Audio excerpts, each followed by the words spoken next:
All right, recording just after 6 p.m. Russillo is here as always on Sunday nights. Chris Vernon joining us from Memphis. Memphis was in the news this week. They fired their coach. It was shocking. I guess it wasn't that shocking if you looked at their record last 25 games. But Verno, before we find out from you what happened, Russillo, give us your 30-second reaction to finding out Memphis had fired their coach with 3 weeks left in the season when they were a top 5 seed. It made all the offseason stuff make sense. When you blast out a guy's entire assistant staff and don't really consult him to bring in the new assistants and then run an offense that I don't think he wanted to run, that they won too many games for them to do something ultimately that they really wanted to do. And for them to do this when everybody thinks he's a pretty good coach and considering the injuries, for them to do this means they've wanted to fire him for over a year is my outside take. All right. Now, Verno's inside take. Verno, you're in Memphis. You also host the mismatch for us, but you're in Memphis. You're doing all the pregame shows. You have the radio show. This is your city. Were you surprised? Absolutely stunned. Stunned. Yeah. Okay. Yeah. Oh, yes. Absolutely stunned. Not that nobody fires their coach with 9 games to go. Like, right. I think we were all of the opinion. I agree with Ryan, right? Like, okay, this has gone the wrong way, but teams go the wrong way a lot during NBA seasons. We've seen it over and over again where you're just not playing. You're not playing anywhere near your best basketball at the end of the year. And sometimes the coach can beat it, but you're deciding on a pie chart how much the coach is to blame. But one of the things that is common is that you play it out and then in the offseason something takes place because you're that far down the line. Because how many big changes can happen with 9 games left to go? And the answer, I guess, is still to be found out because what they're attempting to do is throw on the emergency brake here at the end and say, look, you got 9 games left. You don't want to be, or I guess 8 games now after last night against the Lakers, but you don't want to be in a play-in situation.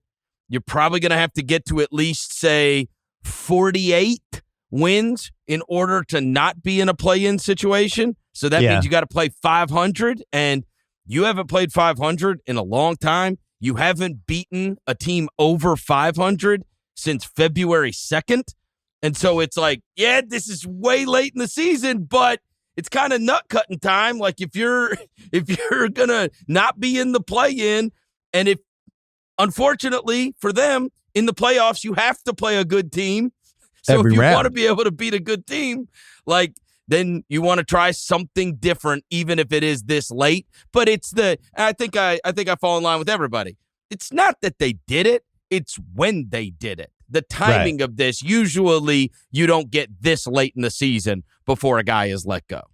So last 25 games, they were 11-14, 15th net rating, as you mentioned. And I didn't even realize that they hadn't had a good win in that long until you texted us that.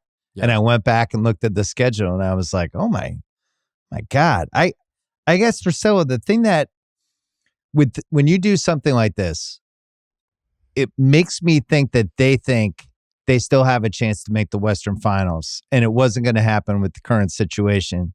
But if they can change the coaching, maybe they have a chance to make the Western Finals. And I think I disagree. But on the other hand, like, this was the team everyone wanted to play in the West. You know, like if you were in the 6, 7, 8 range, you were like, man, it would be really cool if we could play Memphis. So I think that's why you make the change. But I don't think they have enough talent to be dangerous in the West. Do you? No, they're like, I don't know if I should say my least favorite team, but I have to get all the way to Dallas before I'm not as excited about another team. And depending on how the season in the West goes, you mean?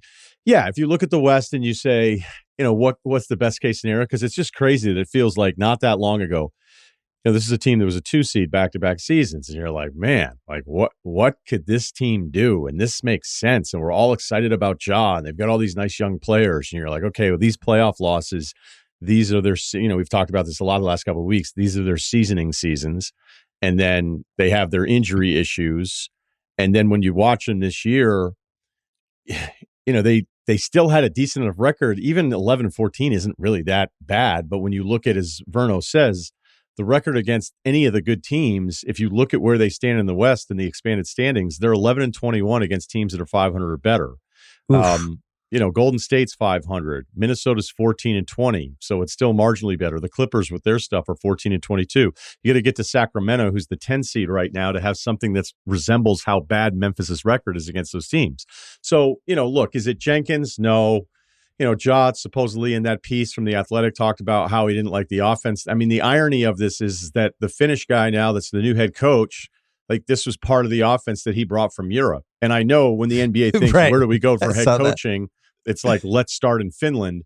But I think LaRoche, the other guy who was let go with Jenkins, like he was big on this offense too. Here's what I know. You can run whatever fucking offense you want with this team. I know exactly what it's going to look like in the last couple minutes. And I'll be honest, this is like the first season with Ja where I go, I think I'm out. I'm not all the way out right now. I don't want to make that official statement because he's still young enough.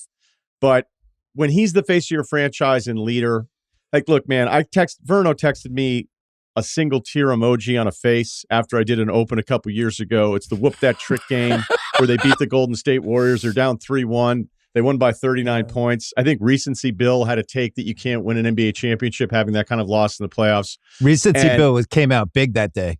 Right.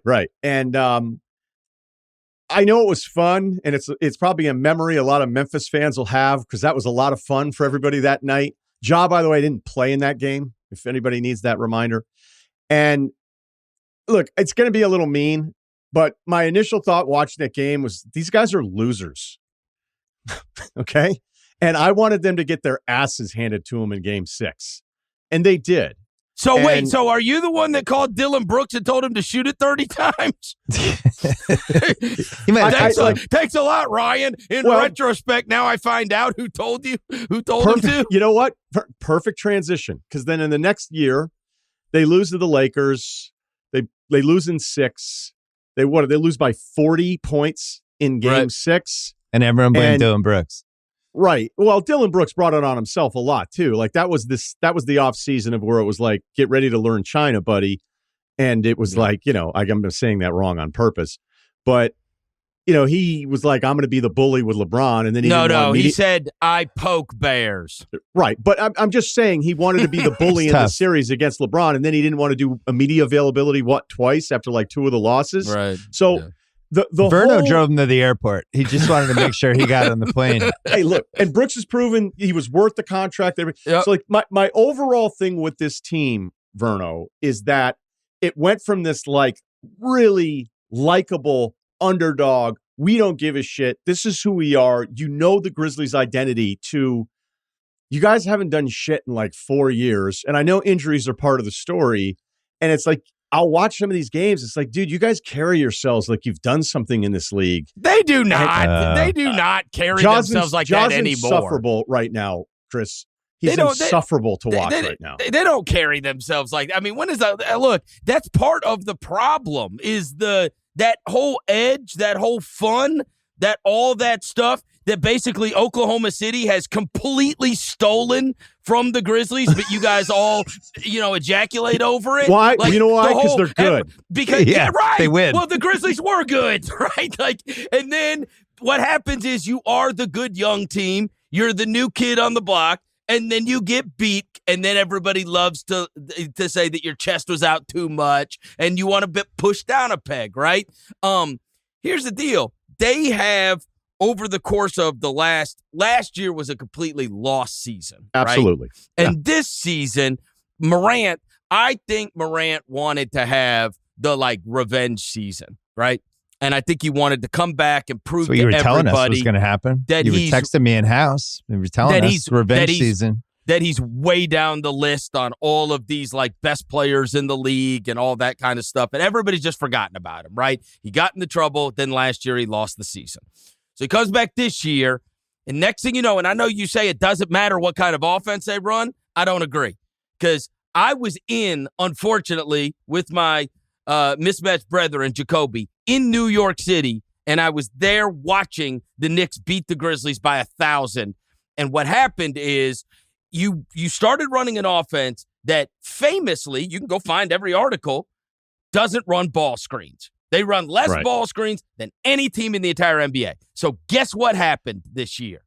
What happens is team comes out and they say, all right, we're going to guard you with Mikal Bridges, who's 6'9" and has a 7'10" wingspan, and he's going to be guarding you the entire time. And guess who you're never going to get off of you because your team doesn't use ball screens. And so next thing you know, John Morant's standing in the corner playing Thumb Wars with Mikal Bridges. And the whole world is like, what is going on? This guy's one of the best players in the world. So then they tried to save it this year. In March. Hold that point. In March, he's averaged, 38 and 5 while shooting 50% from the field in the games that he's played.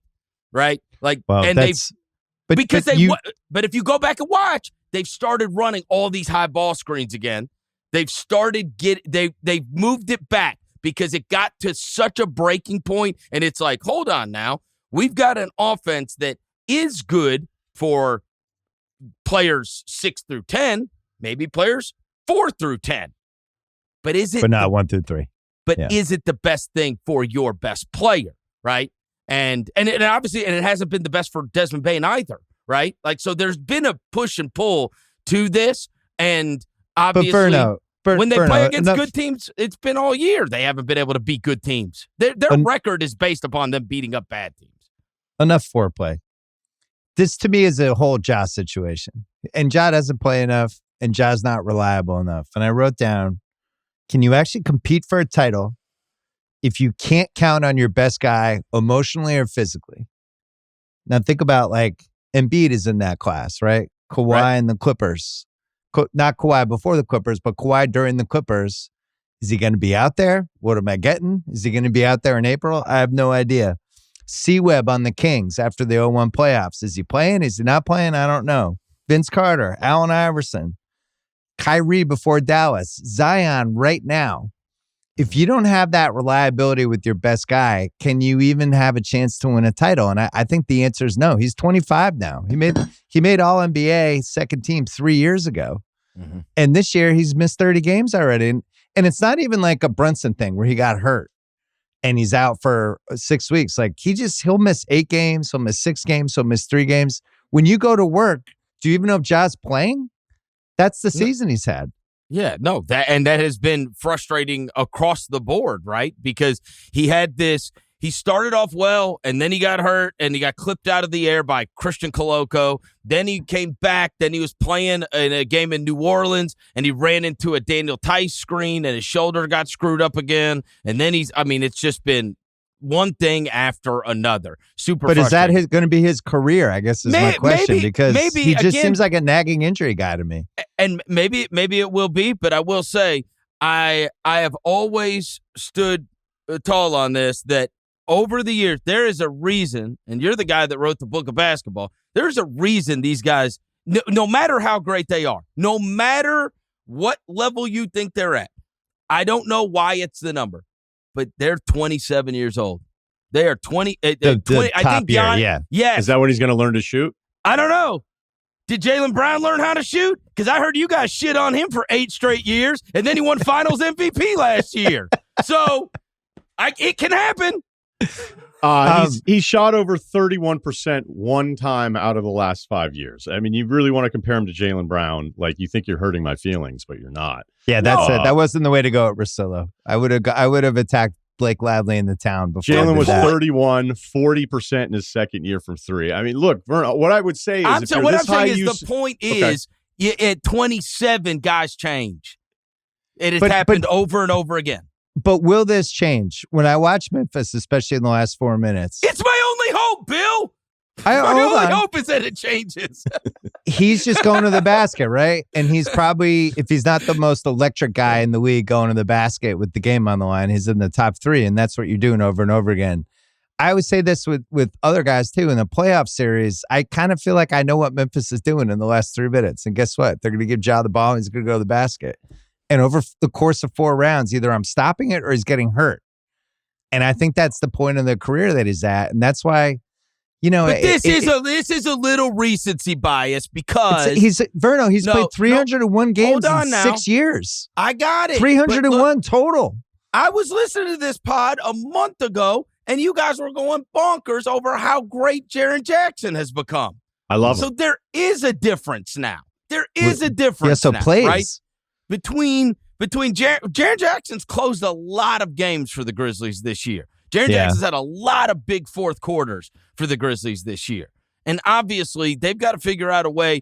Look, last night, Ja was not very good, but they all had 20-plus in the game. But they can't give up 135 points. Like, you're not winning any games if you give up 135 points. But the trick is, can you get all three of those guys playing great simultaneously? And if you can, then you've got a chance to be a really good team. What do you mean by really good? Like, give us what you think the ceiling version of this group is. This group, I would say winning a first-round series, it would be the ceiling. Oof. I do not think they can get really good. Wow, that got dark. Well, I mean, there's only 4 teams remaining. Do I think they're one of the best 4 teams in the Western Conference? No. We were are the Grizzlies the stealth title contender in the league before the season? Now I'm going to do a celebration if they win one round? No. Hold on now. You're asking me what I think. Okay, well, if you win a second-round series, you're in the Western Conference Finals. True. Okay. So now, I have a question for Russillo, and then do I think they'll be in the West Final? Like, I mean, I think if they won a first-round series, I'd be happy. Russillo, is Ja better in any way from 3 years ago? No, it's way worse. From what you've seen, it's worse. You think it's worse? I've been a little harsh here, but like every now and then I have to be honest with the thoughts I have from 5 months on the couch. And if I look at the job part of it, his third year in, he's 7th in MVP. He's 22 years old. It's the only year he shot it well from 3. He was 34% his rookie year. He was 30% his second year. Then he was 34%. And from 3 since then, 31. Granted, you could throw away 23, 24. He played 9 games, so he was under 30%. But this year, 44 games, he's 29% again from 3. And he's never played more than 67 games in a series. That was his rookie year. It's 63, 57. In a season, you're right. And then this year, it's 44. My issue was this. It's a couple of things, and I'll make them quick. When he got into trouble, and this is, again, me only reading everything else everybody else read, so it's not like anybody talked to me about it, so maybe the NBA had more information. I thought it was an excessive punishment, okay? As dumb as it was that he did. I did too. I was saying at the time, I actually think this is pretty excessive, and the NBA is like trying to set an example here. So you have this shoe deal. You have the max contract. I mean, he's getting paid major guaranteed money the rest of the way. Like, this guy is he's on the cusp of like being one of the faces of the franchise. And I think everybody felt really good about it because he was so goddamn fun to watch. And when he did the interview with Jalen Rose, I was like, uh-oh. That scared me, man. It scared me because there was like, oh, you actually think everybody else is the stupid one here? And so as I continue to watch which direction it's gone, 4 straight years of the advanced stuff going in the wrong direction. And when I've watched them this year, and maybe, look, you know this team 100 times better than I do, and the frustrations with the offense. But I also felt like his play led to more frustration where it was just this high barreling, like, let me in the half court, them trying to figure out a way to get him free led to him just being like, I'm just going to barrel into dudes, and then I'm going to bitch, and I'm not going to get back into defense. And when you start doing that kind of stuff and you're distracted with the game, even though I know a lot of guys complain, I just found it like unlikable. And I'm sitting there thinking, if this is the face of your franchise now at 25, I do think you have major problems in a way that I was hopeful for him 3 years ago. I am not today. You don't think he can grow up? Well, there's 2 questions, right? Can he grow up and mature? We've seen guys do it, especially as they hit their mid-20s. The other problem is the durability thing. Like, I was shocked. I was looking at his Basketball Reference. I thought there was one season when he hasn't played more than 2,100 minutes in a season, ever. Yep. I look at something like that, and then you look at, like, the three-point shooting's not better. The free throw attempts are going down from where they were a couple years ago. All that stuff worries me. The team's getting worse. This coach just got fired. And it seems like, I don't know if this is, I was asking around trying to get basically gossip about this situation from people. What do you think happened? And the consensus, which may or may not be true, is that the organization and the GM was higher on Ja as the face of a franchise than the coach was. And that became a real issue between the two sides. I don't know if that's true. I don't think that's true at all. You don't think that's true? No, Taylor loved Ja. Loved him. Do you think Taylor felt like he could succeed with Ja long term? Yes. I think Ja was probably the least of the issues. Ja's availability is a serious issue, right? So what are the Ja's issues availability? Then? Like, what can you tell us? Ja's availability so what would are be the issue. But that is an issue, though. That's part of the Ja thing, that you're building a franchise around a guy who you don't know if he's going to be out there or not. That's a real thing. I think my opinion would be that Taylor probably changed this year in some ways because the staff got gutted, right? Right. Like, yeah, who's going to be happy about that? And here's the other thing, and this is something that I've been very critical of them about. They have got to have veterans in the locker room. So they tried it last year, but then the season went to hell, so it didn't matter. And that was Marcus Smart, and that was Derrick Rose, who Great did veteran have leadership. But they did have an impact on Morant. Right? Okay. You hadn't heard one bad thing about Morant in a year and a half. Like, he has not been. Like, no, but I'm just saying, like, if you're going to Marcus Smart to solve your locker room problems, you've made a mistake. Derrick Rose is a different conversation because I think people love Derrick Rose, and I think Derrick is, like, awesome, and everybody loves that dude. The idea is a guy that's been through a lot of games, a guy that's been through a lot of seasons, a guy that's played a lot of NBA minutes and playoff what minutes. The Pistons did this year when they got some of their old guys. Right. Just somebody to turn to, right? And then, again, it was another double down on youth. That's where it went wrong 2 years ago with the team that Russillo ended up hating, right? Like, the team that they loved had Tyus Jones, and it had DeAnthony Melton, and it had Kyle Anderson. And before that, they had Jay Crowder, and they had Solomon Hill, and they had these guys, right? Like, there's no vets. There's nobody on the team over 30. Oh, shit. Is that true? There's nobody on the team. Well, because the other thing I wrote down, Conchar 29, and so, but Verno, they violated my too many guys theory too. How many guys in that roster are like, I could be playing 35 minutes right now? You can't have more than like 11 of those. Like, I saw Gigi Jackson got sent to the G League, right? I mean, he's good. I know, but one of the big problems is they play 11 guys, too many minutes. Right? Like, so you're in that middle ground. And the yang. They play too many guys, they play 11 guys too many minutes in the games. But I would say that you've got to have veterans in that locker room. And I think that because we can always, like, the coach is the guy that's going to fall on the sword when things go wrong, right? But locker rooms are about those players. And I do think that in the absence of a veteran, and in the absence of your best player, like, it's hard to be the guy and a voice when you're not available. So Baines kind of walked into that role for the team. And I think that there was a couple things at play here. I think you had, a guy who probably changed up a little bit because it's a new offense and now he's got a frustrated star, whatever. And there's no guy in the locker room to be like, hey, this is okay, everything's going to be fine. Or guy in the locker room, like, who's throwing a chair? Who's making sure that this thing gets turned around? Because who's shoving Aldama into the bench? Yeah. Well, it's Desmond Bane. It's Desmond Bane. That did happen. And so they were like melting down amongst themselves. But as you said, I mean, they're 9-14 in their last 23 games. 5 of those wins are against Phoenix and Utah. Yeah. So they haven't beaten anybody. I have a question for Russillo. And Verno, you're not allowed to answer because you would be too positive on it. All right. If I have Ja and Bane and Triple J for the next 5 years, is that enough? Could that be my version of a big three? Or do I need to start thinking, where am I going to be 2 years from now? And do I need to trade Bane or Ja? Can I build around those 3 guys and build an actual title team around those 3 guys?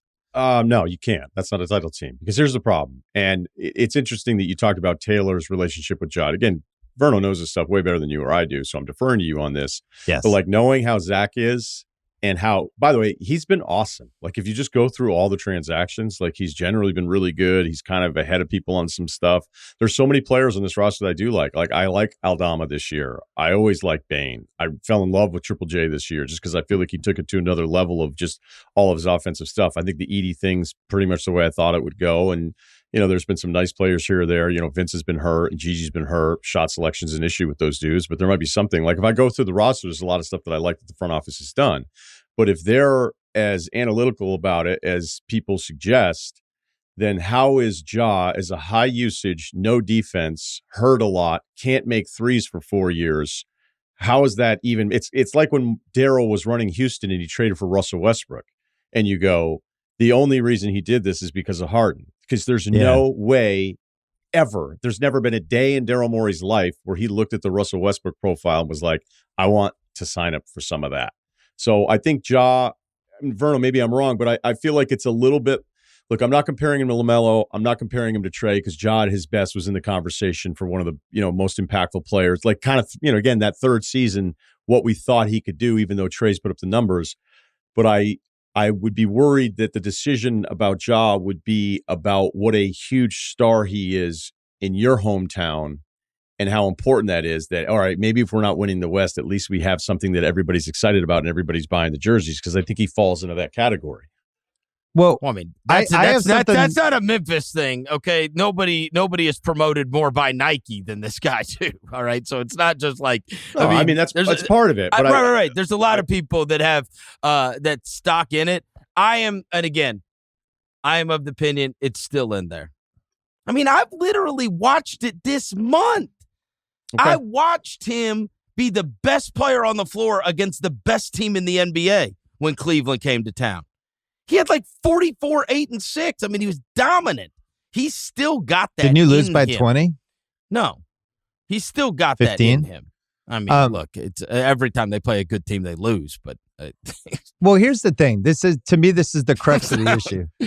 Come on, they only lost by 9, but they got in it. They got back in it in the fourth quarter. They were down 25. So, yeah, they were down big. He was awesome, though. He was awesome, and then they just gave up layups on the other end. This is the NBA that I, in the 90s, this was the NBA that was kind of so fascinating and so depressing at the same time. We had all these awesome players and teams just giving up on them or wondering if they should give up on them, or I don't want to trade this guy because they might blossom. And they went everywhere from Kenny Anderson, Leitner, Derek Coleman, but then there would be the C-Web trade where Washington's like, I don't know. We know the talent's in there, but fine. Wait, we just got to bring a vet. Let's get Mitch Richmond. Then C-Web goes to the Kings and he's awesome.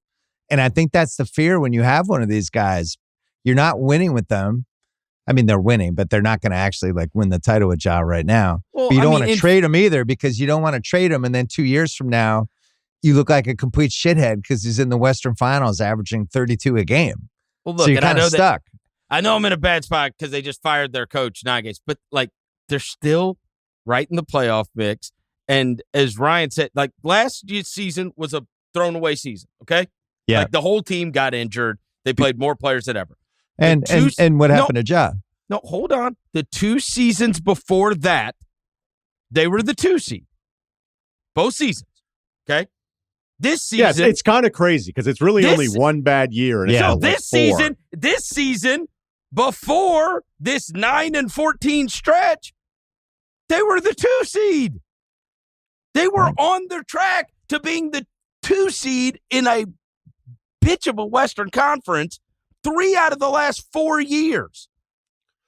Before this thing went to hell. So, I mean, I could just pause on the whole, where's this thing going? And where are we going from here? I mean, they were about to be the 2 seed again for 3 out of 4 seasons. That's pretty damn good. And that's a pretty good reflection on your best player. Can you walk us through how much he means to Memphis? Because that's the part Russillo and I aren't going to get. How popular is he on a scale of 1 to 10? What does he mean, big picture? I mean, I would say, he's for sure the biggest athlete we've ever had here. It's not even close. Ever? Yeah, it's not even close. It's not even close. I mean, Penny in college, but I mean, that was a local thing, right? But I mean, Ja is a worldwide thing. And I would say, let's just say, I would tell you this. there's probably, if I drop my kid off at school tomorrow, I'd say 60% of that class, boys and girls, have had a pair of jobs. I'd say at least 60%. At least. And I would say most have the jersey. Most. None of this surprises me. He's that much fun. I mean, when he is right, it's one of the most fun things in the NBA. But I can only share, like, personally, like, how I felt watching. And I, over the course of this season, I went from hopeful to I kind of couldn't stand it anymore. And I totally get that, because, look, he has frustrated me too. I'll say this. What was crazy is when I say people change, I was at the game last night watching Memphis play against the Lakers. And last year I did this whole bit about how I can't take this Luka thing anymore. I don't care that they're winning. He is perpetually aggrieved. Do you remember I texted you this, Ryan, when I was talking about Ja earlier this year? Like, everything is – I'm just pissy about everything. Like, and I see it in your body language. I saw Luka's teeth more last night playing for the Lakers than I've seen in all those years. I mean, he's, like, happy. He's, like – he was jovial with the refs last night.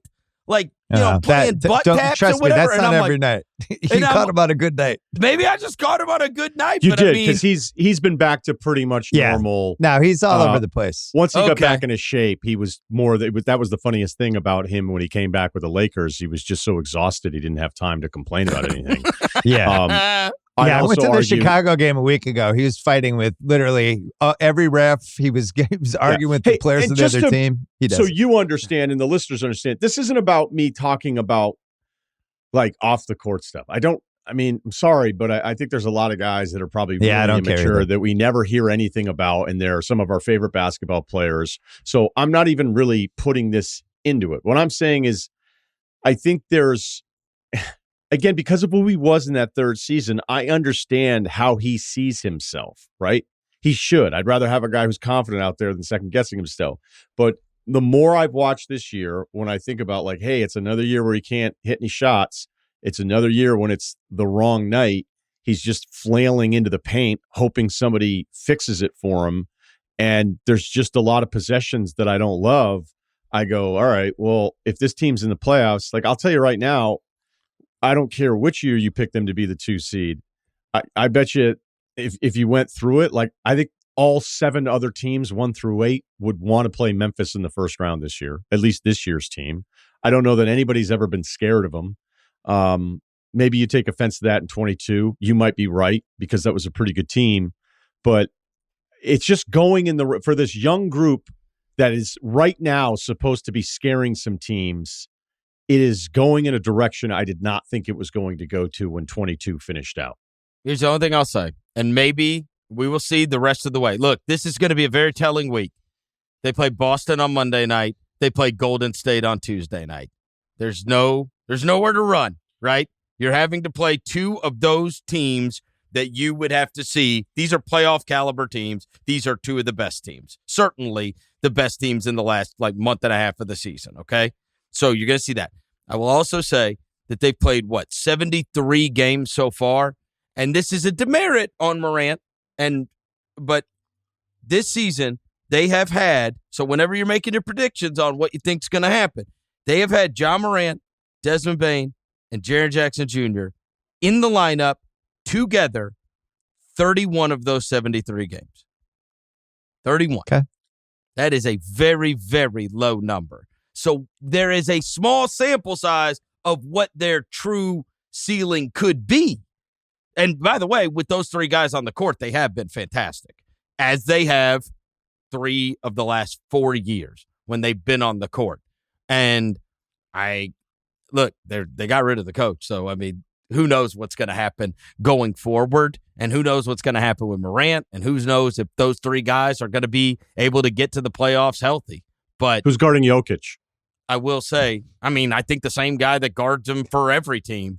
Everybody has that. I mean, who has a good option? You got a good one? Minnesota. That's about it. I think we all like Jaren. No, they ended up guarding with Towns, and he's in New York. No, they throw that Nas Reed, Gobert. They throw all those dudes in him. Wait, can I read you this FanDuel bet?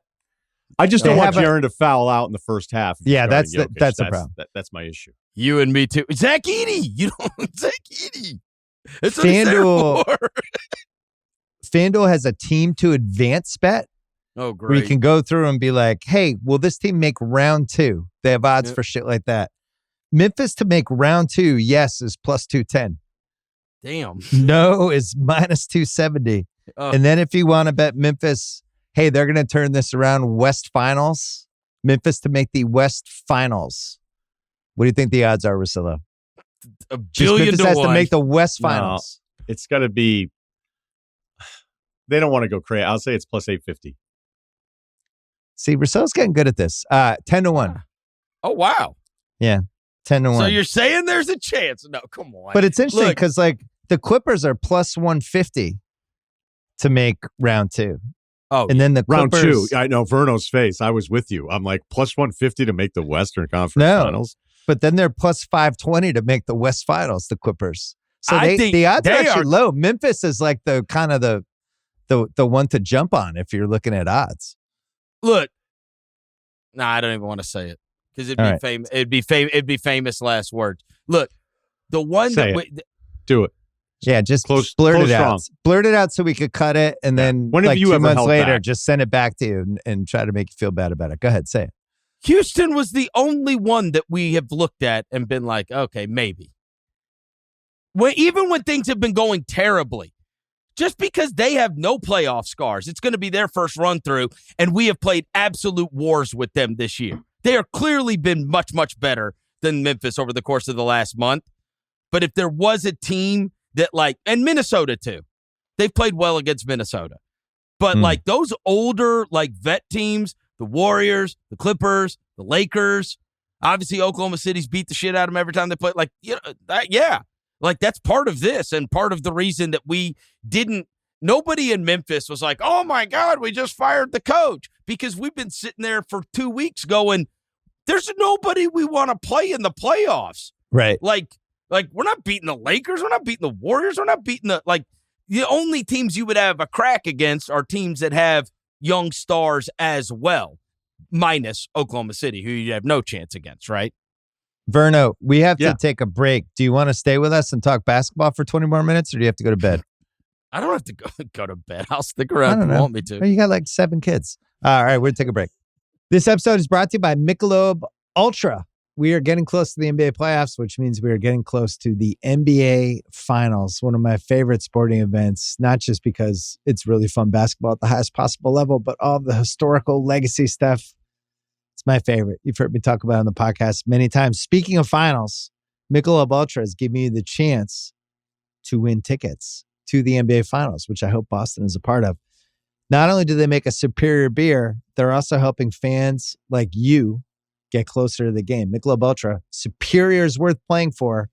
Check out MichelobUltra.com/NBA Finals to enter for a chance to win tickets. Michelob ULTRA courtside NBA Finals sweepstakes, no purchase necessary.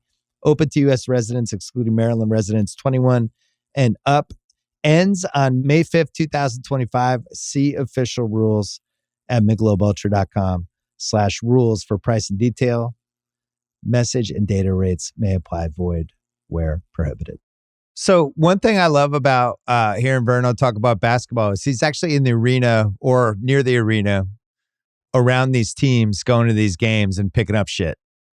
So what have you picked up the last 6-7 weeks, especially when these teams are passing through? Like recently you had the Lakers in this weekend. What were the things you noticed that you would have noticed just from a television? The Laker thing, the vibe was great. Usually when you're around and I'm talking about the traveling party. Everybody's kind of bouncing around, you know what I mean? It's and then you watch Luka go out there and you're like, this is stupid. You see that last night was the first time I've seen it in person. You guys have been in person in LA, but I mean, the first time you see it, right in front of your eyes, it's different when it's on TV. You see it in front of your face, you're like, good grief. I mean, I really felt like LeBron last night. It was one of those where it's I think what we're going to see with LeBron, he is going to expend the minimum amount of energy until he has to.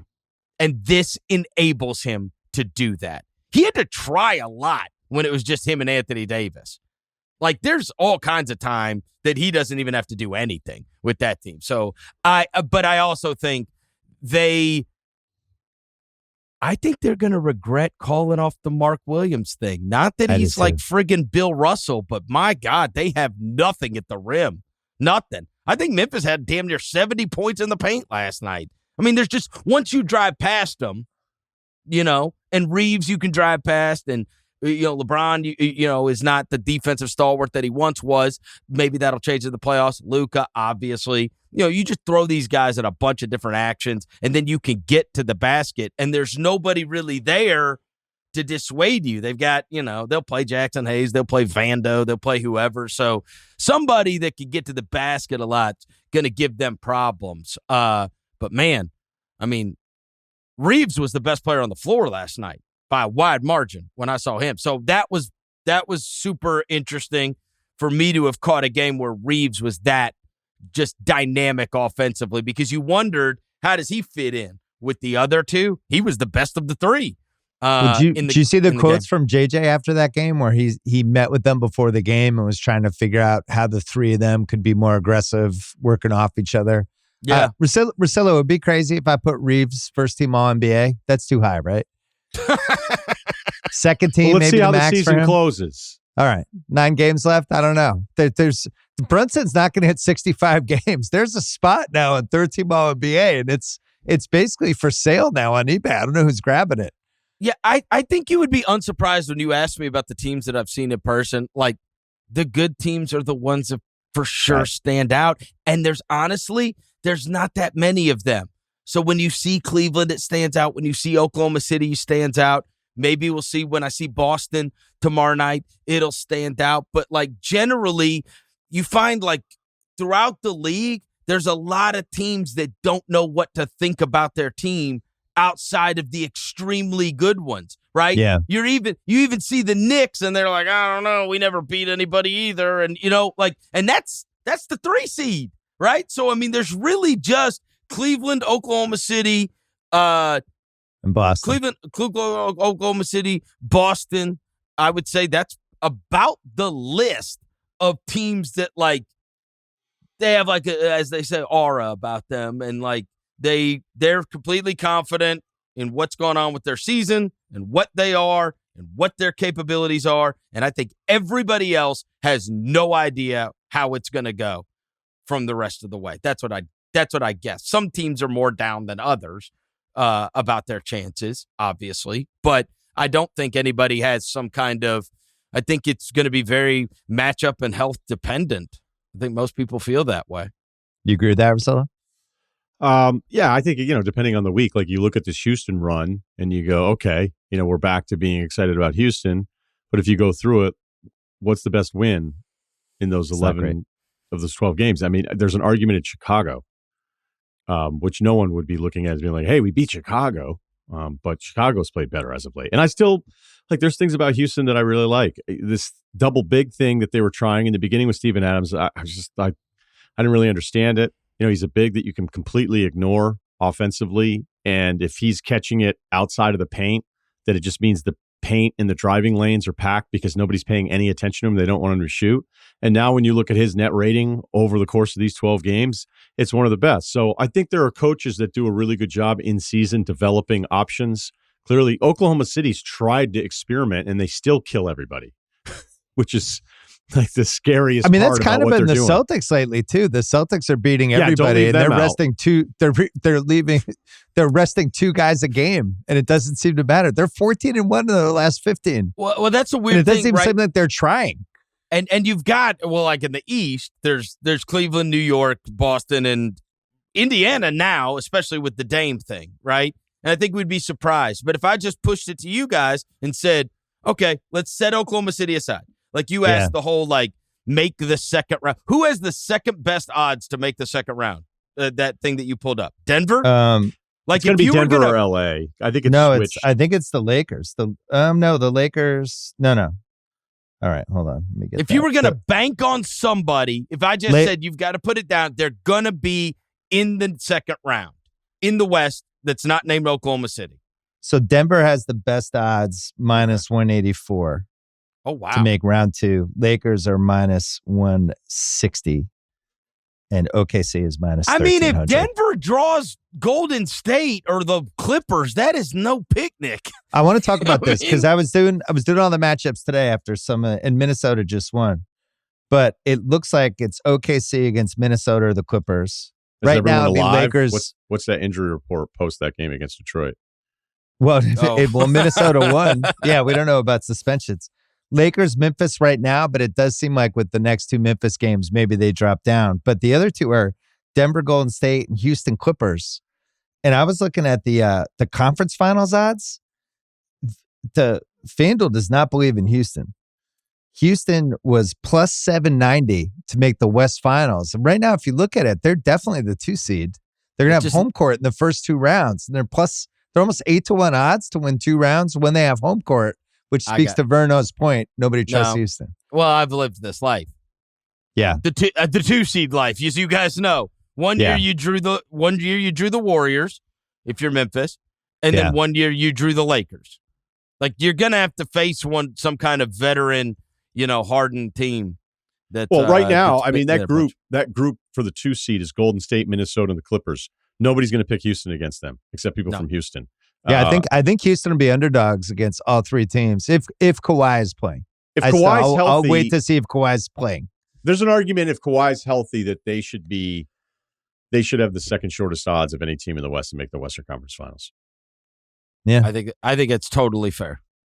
That game against Cleveland he had last week, I mean, that was great. I mean, they almost beat Cleveland today without Kawhi. But I was like, is this what it's going to be like? Because he looked like friggin' San Antonio Kawhi. He was unbelievable. He looked awesome. I saw him in person on Sunday night against OKC, and it just seems like he has his bounce. I don't know how long it's going to last, but he had the same bounce that he had like 5-6 years ago, and he's so big. Now, they didn't have Jalen Williams in that game, but OKC, other than Jalen Williams, doesn't even have somebody, even Dort. I mean, Dort's, who I think has a chance to be Defensive Player of the Year, as crazy as that sounds. Dort's like 6'2". Yep. And he's guarding Kawhi. Kawhi's got a legitimate 6 inches on him.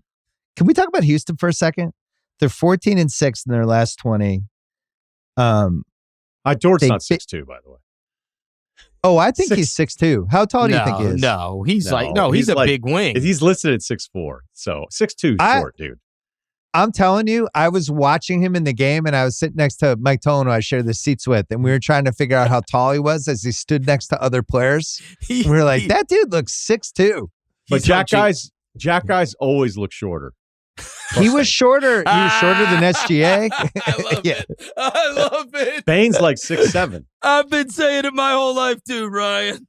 Well, here's the thing with Houston, though. 7-2 against the Cavs, Celtics, and Clippers. OKC seems to be the only team that has their number, but the Jalen Green, has he sucked you in post All-Star break, Russillo? 22, 6, and 5. They're talking about how the assist numbers are up. He's creating for other guys. Are you buying in yet or no? You're going to need him to close some playoff games. So, this is your guy, and you're going to have to let him make his mistakes, and then also the nights where no one can stay in front of him. And you just hope that there's enough spacing around it. And that's where Ime is going to have the Şengün situation. He's probably not going to want to close double big and clog up some of that stuff because that's all anybody's going to run. They're going to run some pick and roll for Green. And, last year, you're right. I mean, to remind everybody, when Şengün was out and hurt, that's when I felt like the light bulb went off for Jalen Green because it wasn't just the scoring and the efficiency. It was the playmaking. It was understanding the help and all that stuff. And now this year, it's been kind of up and down. It's been better lately. I think the key for them is that even with Van Vliet and the numbers where, they had there's some numbers out there that are strange with clutch. I haven't looked at it in a couple of weeks, but Oklahoma City had one of the worst clutch defensive numbers in the league. And then you go, okay, what does that mean? Do they get tight defensively? Like they're just not good enough. They're not old enough to play good defense. It probably just means that that's what the numbers are. And it doesn't mean anything. And the same could be said for Houston's offense, where when you looked at their clutch closing numbers, you just went, well, this is what it looks like, except they had a really good record. Like when you watch them in some of those moments against a good team, you're like, what is it here that I like? Is it a Van Vliet Hail Mary? The Van Vliet step back with 2 seconds left of the shot clock? Yeah. Or, do I want Jalen Green going, I'm going to take off and I have no idea what's going to happen on the way there. But look, with Van Vliet, they're 38-17. And so part of it, believe it or not, thinking because of his stature, he's going to get targeted. The deflections and all the stuff that he's always done going back to Toronto, he's just better. He impacts them in those moments because he's just somebody who's a lot more trusted, who's played a lot longer. So I love watching Houston. It's just going to be hard for me to pick them against one of those veteran teams because Golden State feels like a new version of it. With Kawhi, it's a new version of it. Although as soon as you want to throw at me Harden being like, wait, Russillo, you're picking Harden to make sure like this team gets to the West. Well, it would be Zoo, it'd be Norman Powell, who was terrific again today. And again, it's healthy Kawhi with all that stuff. And then on top of that, Minnesota just feels better now. Even with those Pacers losses that were kind of crazy because Obi Toppin didn't miss any shots against them for a little while. Well, wait, hold Minnesota for a second. Okay. One other thing happened with Houston. Your guy Eason has started to come on for them. To me, I think there's a couple teams, Verno, that I just can't figure out what the ceiling basement situation is. And it sounds like a cop-out to be like, yeah, I don't know. But Minnesota's like that for me and Houston's like that for me. I could actually see with the amount of athletes and the defense that Houston has, I could actually see them just destroying somebody in round one. We're like, oh my God, the Rockets are here. And I could also see them shooting 22% from three during an entire series of getting blown out. Same thing for Minnesota, where you see them on the right night and you're like, shit, they're fucking loaded. And they look like they like playing with each other. And then you catch them another night. It's not there. Yeah, those are my two teams where I don't know what to think. Totally fair. And what I would say is one of the things, and this is part of why the young teams have to get their playoff scars, is because when you get to the playoffs, these teams are going to be able to game plan against one team, and now they are directing those shots to who they want those shots to go to, right? So you inevitably have to have guys step up. Last year, the reason we've got Dallas in the Western Conference Finals is because Oklahoma City says, you know what? If we lose to friggin' Derrick Jones Jr. and if we lose to P.J. Washington, so be it. And Good then luck. they did, right? That's the trick. It's like, bro, are you going to count on Julius Randle? Because Anthony Edwards doesn't get to have 45, right? We're selling out against Anthony Edwards. Yeah. We're selling out against, Jalen Green or whoever, or Şengün, whoever the case may be in Houston, and that's the part of going through those reps. Last year, Oklahoma City will go through it again, and maybe they will be much better served for last year. But you remember, you're going to get to a point where a team just says, you know what, man? If Kason Wallace and Lou Dort and Jalen Wood, those guys do it, but let me tell you who's not going to have 45 in this game. Shai Gilgeous-Alexander, right? That's what the Celtics did. Celtics did in Boston, and we're just Wallace sell was out the one on that him. got him. That's right. And it's been Aaron Wiggins in some cases, right? They've got a bunch of different guys, but the lights get a little bit brighter, and now it's a little bit harder for those guys. And I think once you get to, and you guys should do this one week, and that's why I like what Ryan said about the Clippers when he brought up the Harden thing, because he said, bro, because Norm Powell may get you. Zubac may get you. Like, the level of importance that Harden has is not the same as it is in all those other Harden teams, because they've got other guys that could do it. But, like, how many of these teams, even if you want to start with Oklahoma City, like the second guy, how much do you trust whoever the second best player on that team is? Well, so it's that, and that's then going to matter a great deal, right? Well, so you have the second guy, and then you have the knock yourself out guy. And Russillo, we haven't talked about this. Somebody is having hey, if he's going to make it, knock yourself out. Somebody is now, if we did the All-NBA team for that, Kyle Kuzma has my first team vote right now. Because teams are playing Milwaukee, and they're just like, that's right. Yo, Kuz, go ahead. Feel free. No, take it, please. Here's what I'd say, though, guys. I'd say that the argument I make there, it's the best argument for the Lakers or the Warriors. Right. It's the best argument because there's like, oh shit, teams. Reeves is in the corner. Oh shit. Oh God. Oh, I forgot to guard Luka for a second. Yeah, because you're going down the list and you're going, okay, well, so their second best guy is Jalen Williams, and their second best guy is Jamal Murray, and their second best guy is Alperen Şengün or Jalen Green, whichever we want to choose. And their second best guy is Jaren Jackson Jr. Their second best guy is Luka or LeBron. Their second best guy is Butler, right? Like, I mean, it's a real thing that happens every year in the playoffs. The Minnesota part, which makes me like, they're 11-3 in their last 14. If you go through the March numbers, DiVincenzo's, it's a real thing now. He's hitting threes.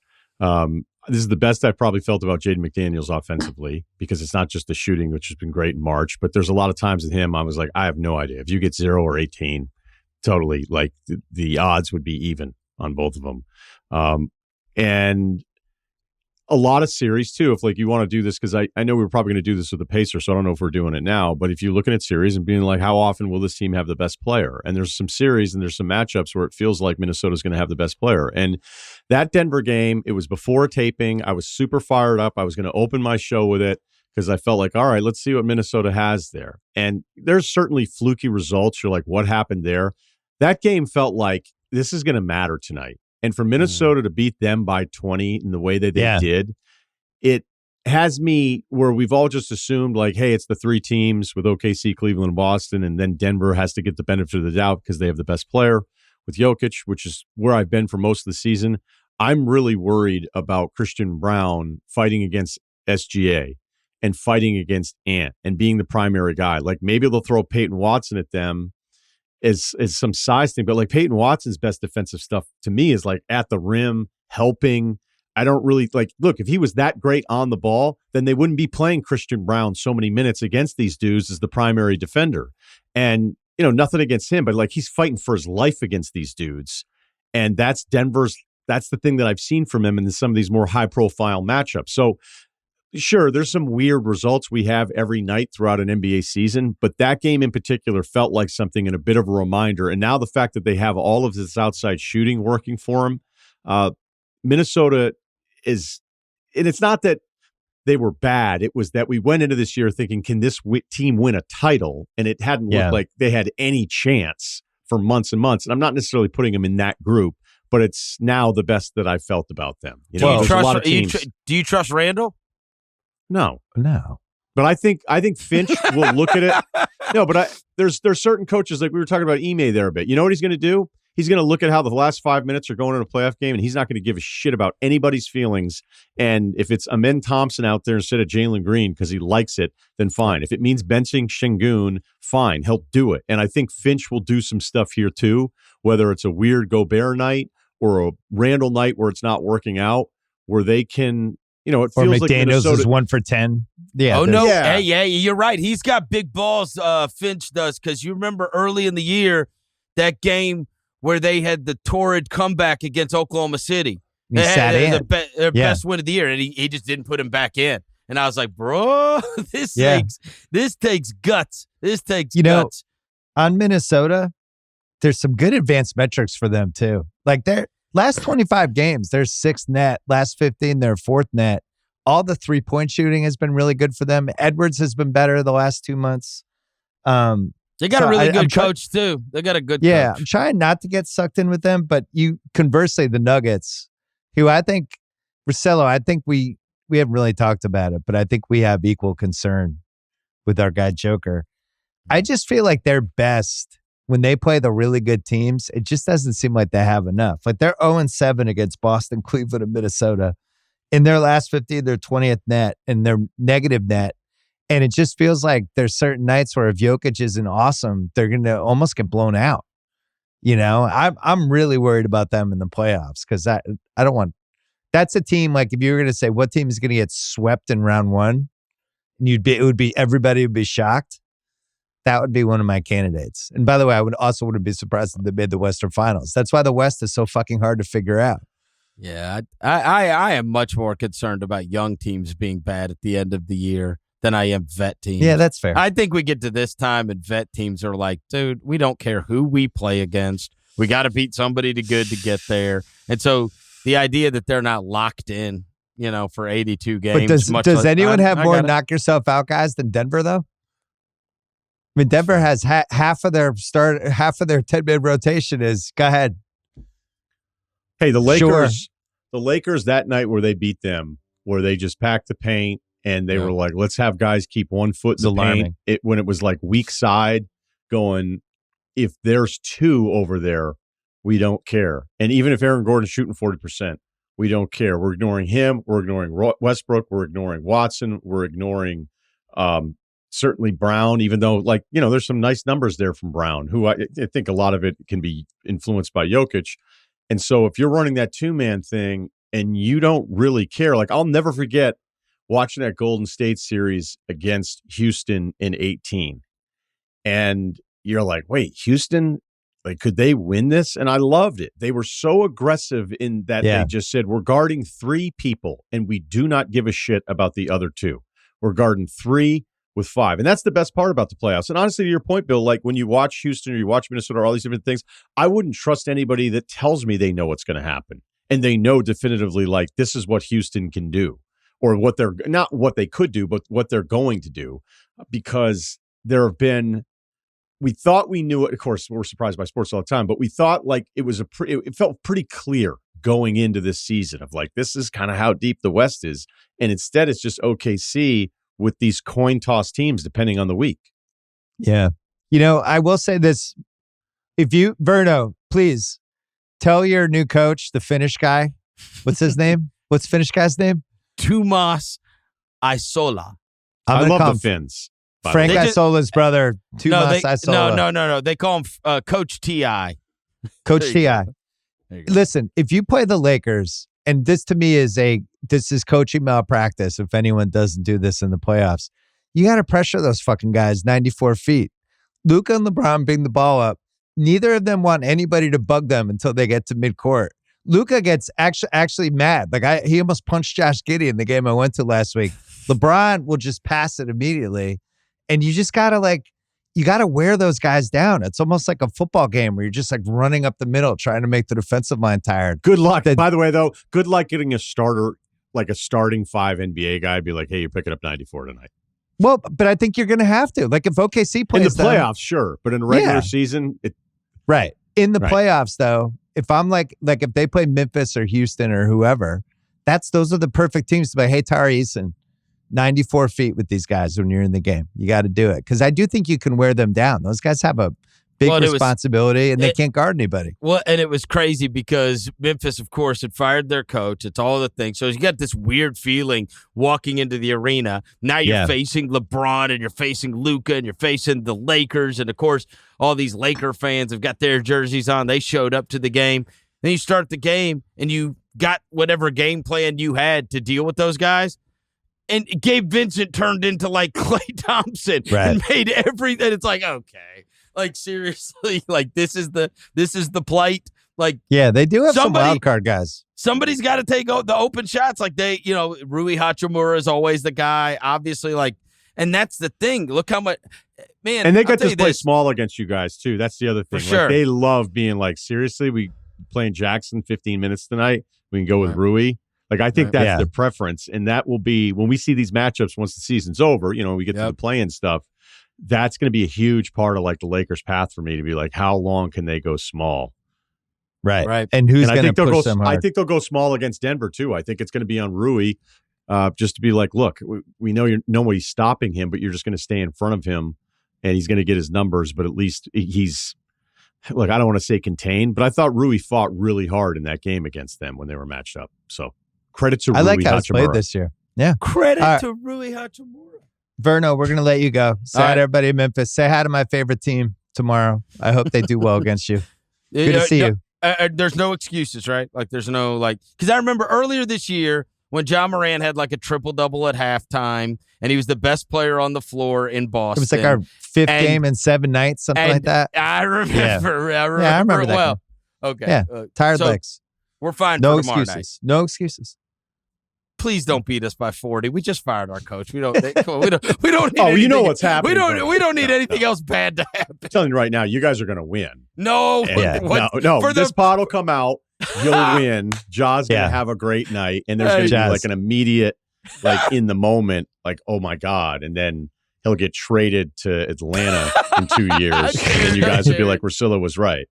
How dare you? How dare you? Bye, Verno. Thanks for coming on. We're going to take one more break. You're listening to the Bill Simmons podcast presented by FanDuel. FanDuel has made it easier than ever to see how your bets are doing without even opening the app. Now you can get the latest updates, follow along in real time directly from your phone's lock screen. Yeah, or Apple Watch. No login required. Just head to your My Bets page to turn it on. If you don't already have it, download the FanDuel Sportsbook app today to get in on the action. The Ringer is committed to responsible gaming. Please visit rg-help.com to learn more about the resources and helplines available, and listen to the end of this episode for additional details. You must be 21 plus and present in select states. Gambling problem? Call 1-800-GAMBLER or visit rg-help.com.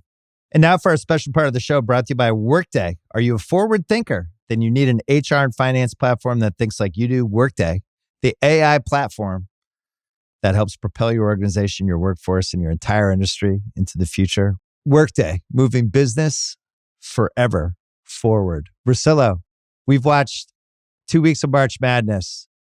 Your single favorite non-Cooper Flagg prospect that you've seen, the one that just puts a hop in your step? Clayton Jr. of Florida. The shot that he hit, the three, where he ended up taking it out from the paint, sprinted to the three-point line, and then turned around. One, not only had the stones to take it, but make it. Look, I'm late to college basketball. Because of St. John's, I was watching more this year. Free time, I'm not going to be watching it instead of NBA. We already know my deal. But I really got into all the conference championship stuff. When they played against Tennessee in the SEC tournament, I texted the team and I said, hey, I just looked at ESPN.com and I understand Clayton Jr., the argument against him, but he's not even a second round pick. And they were like, no, he's a pro. He's a pro. He is an absolute beast of a player as far as just the confidence. So Walter Clayton Jr. was at Iona, goes home to Florida, and now the Gators are in the Final Four. That shot that he hit in that game and that comeback against Tech, that was big time stuff. And look, he had a couple other shots earlier. Houck had some big threes as well. So I think that comeback when it looked like it was over with only a couple minutes to go. I've loved watching this tournament. I know, look, the next 3 games in the Elite Eight weren't really exciting, but this has been, I've watched a ton of this tournament. Clayton jumped out to me as well, and I looked at our draft guide to see if he was in the top 14, and he wasn't. And I don't think he's even a first-round pick right now, right? But I don't know. I thought the same thing you did. He seemed completely unafraid. Guys have fooled us in March Madness, though, where they look awesome and they make big shots, and we go, oh. But that guy, those were some big-ass shots, because it wasn't just that last one you mentioned. He's older. He's been around, so that doesn't help. He's 6'3" as a guard. He's not necessarily the most athletic dude, but I love the way that guy plays basketball, and it's not just that shot. Well, thanks again to Workday for sponsoring this segment. Learn more at workday.com. So we're going to do a gimmick called the NBA Forgotten, teams that just don't get talked about enough on shows like this. And we did a couple of them, actually. We did Minnesota, we did the Rockets, talked some Clippers. There is this Detroit, Indiana, Milwaukee trifecta, and it looks like where we're landing now, Detroit is not going to play the Knicks, which is a huge bummer. And because I was really excited for that series. Before we started recording today, Detroit gets into another altercation in Minnesota that we probably could have predicted. I wish there was a way to bet on FanDuel. You want a little timeline of it? So DiVincenzo pushes Stewart on a rebound. Go to a dead ball. Stewart walks directly at him, bumps DiVincenzo. And you're like, that seems a bit excessive. Yeah. Then DiVincenzo, moments later, when we get back to action, off a miss, barrels in to Fontecchio, and Stewart doesn't like it, stands over DiVincenzo, grabs the ball away from him, and DiVincenzo probably said something, but he was sitting on the ground. As soon as he goes to get up, he shoves DiVincenzo, right? Yeah. Gets the technical. So Does now Stewart we're hot. lead the league in stand over a guy moments this year? Is he our number one stand over a guy? I don't know. He's third in text, though. I was surprised. I looked it up. That seems low. Yeah, Ant's number one, actually. Good. So then we have Ron Holland, who is just a young apprentice Jedi to Isaiah Stewart. But if you compared him to Ron Artest, maybe with you on this podcast a week ago. I said there was Ron Artest-y vibes. I don't know that anybody said it before you of like, look, local people that are on the Pistons are all over it, but Holland has a switch. And so he got knocked down on a screen again, which was that whole Bickerstaff game when he freaked out and said, we're not going to be disrespected. I think he is a bit of like the head of the snake thing where he's so hot the entire game that some of the other guys pick up on that. So Holland gets knocked down. Then the next time he has the ball, he drives at Naz Reid and hits a really nice floater baseline over him. Okay. So then they come down the other way. Naz wants to take it Holland. And I was like, man, this is fun. That was a fun fucking Sunday afternoon game for us out west here. And Naz totally overreacted to the Holland part of it. So then he starts going at it. DiVincenzo, third man into the ring. Holland pushes him off. DiVincenzo goes for the massive like neck push down. And all I'm watching is there's a scrum right in the baseline courtside seats, Bill. All I'm waiting for is who's going to punch Gobert, because it's this extra target. It's like there's a skyline and then there's Gobert. Yeah. Like, who built that? Like, oh, this Japanese guy. And so, so you think Beef Stew is just going to randomly come in and throw the quick punch as he's going to break it up? But the problem was the Stu was already like, I still need to mess up DiVincenzo, but Sasser was trying to get to him. And like, it looked like DiVincenzo was on a ride at some point. I would say this for a Pistons team, and I think we touched on it at the very beginning, like this team's like, I know we're going to do this others group, but they were 9-15. They're 33-17 since that. So over 50 games, they're 33-17. Their net rating, Bill, over these last 50 games is fourth best in the NBA. So yes, Isaiah Stewart is looking for a fight all the time. I think every team needs one guy like this. If you have two, it could be an issue with Holland. That was the Indiana Pacers issue.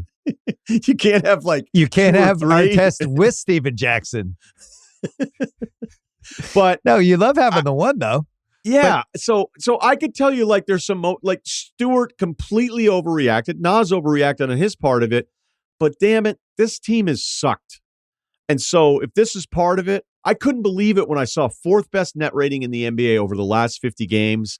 Then let the boys watch, you know?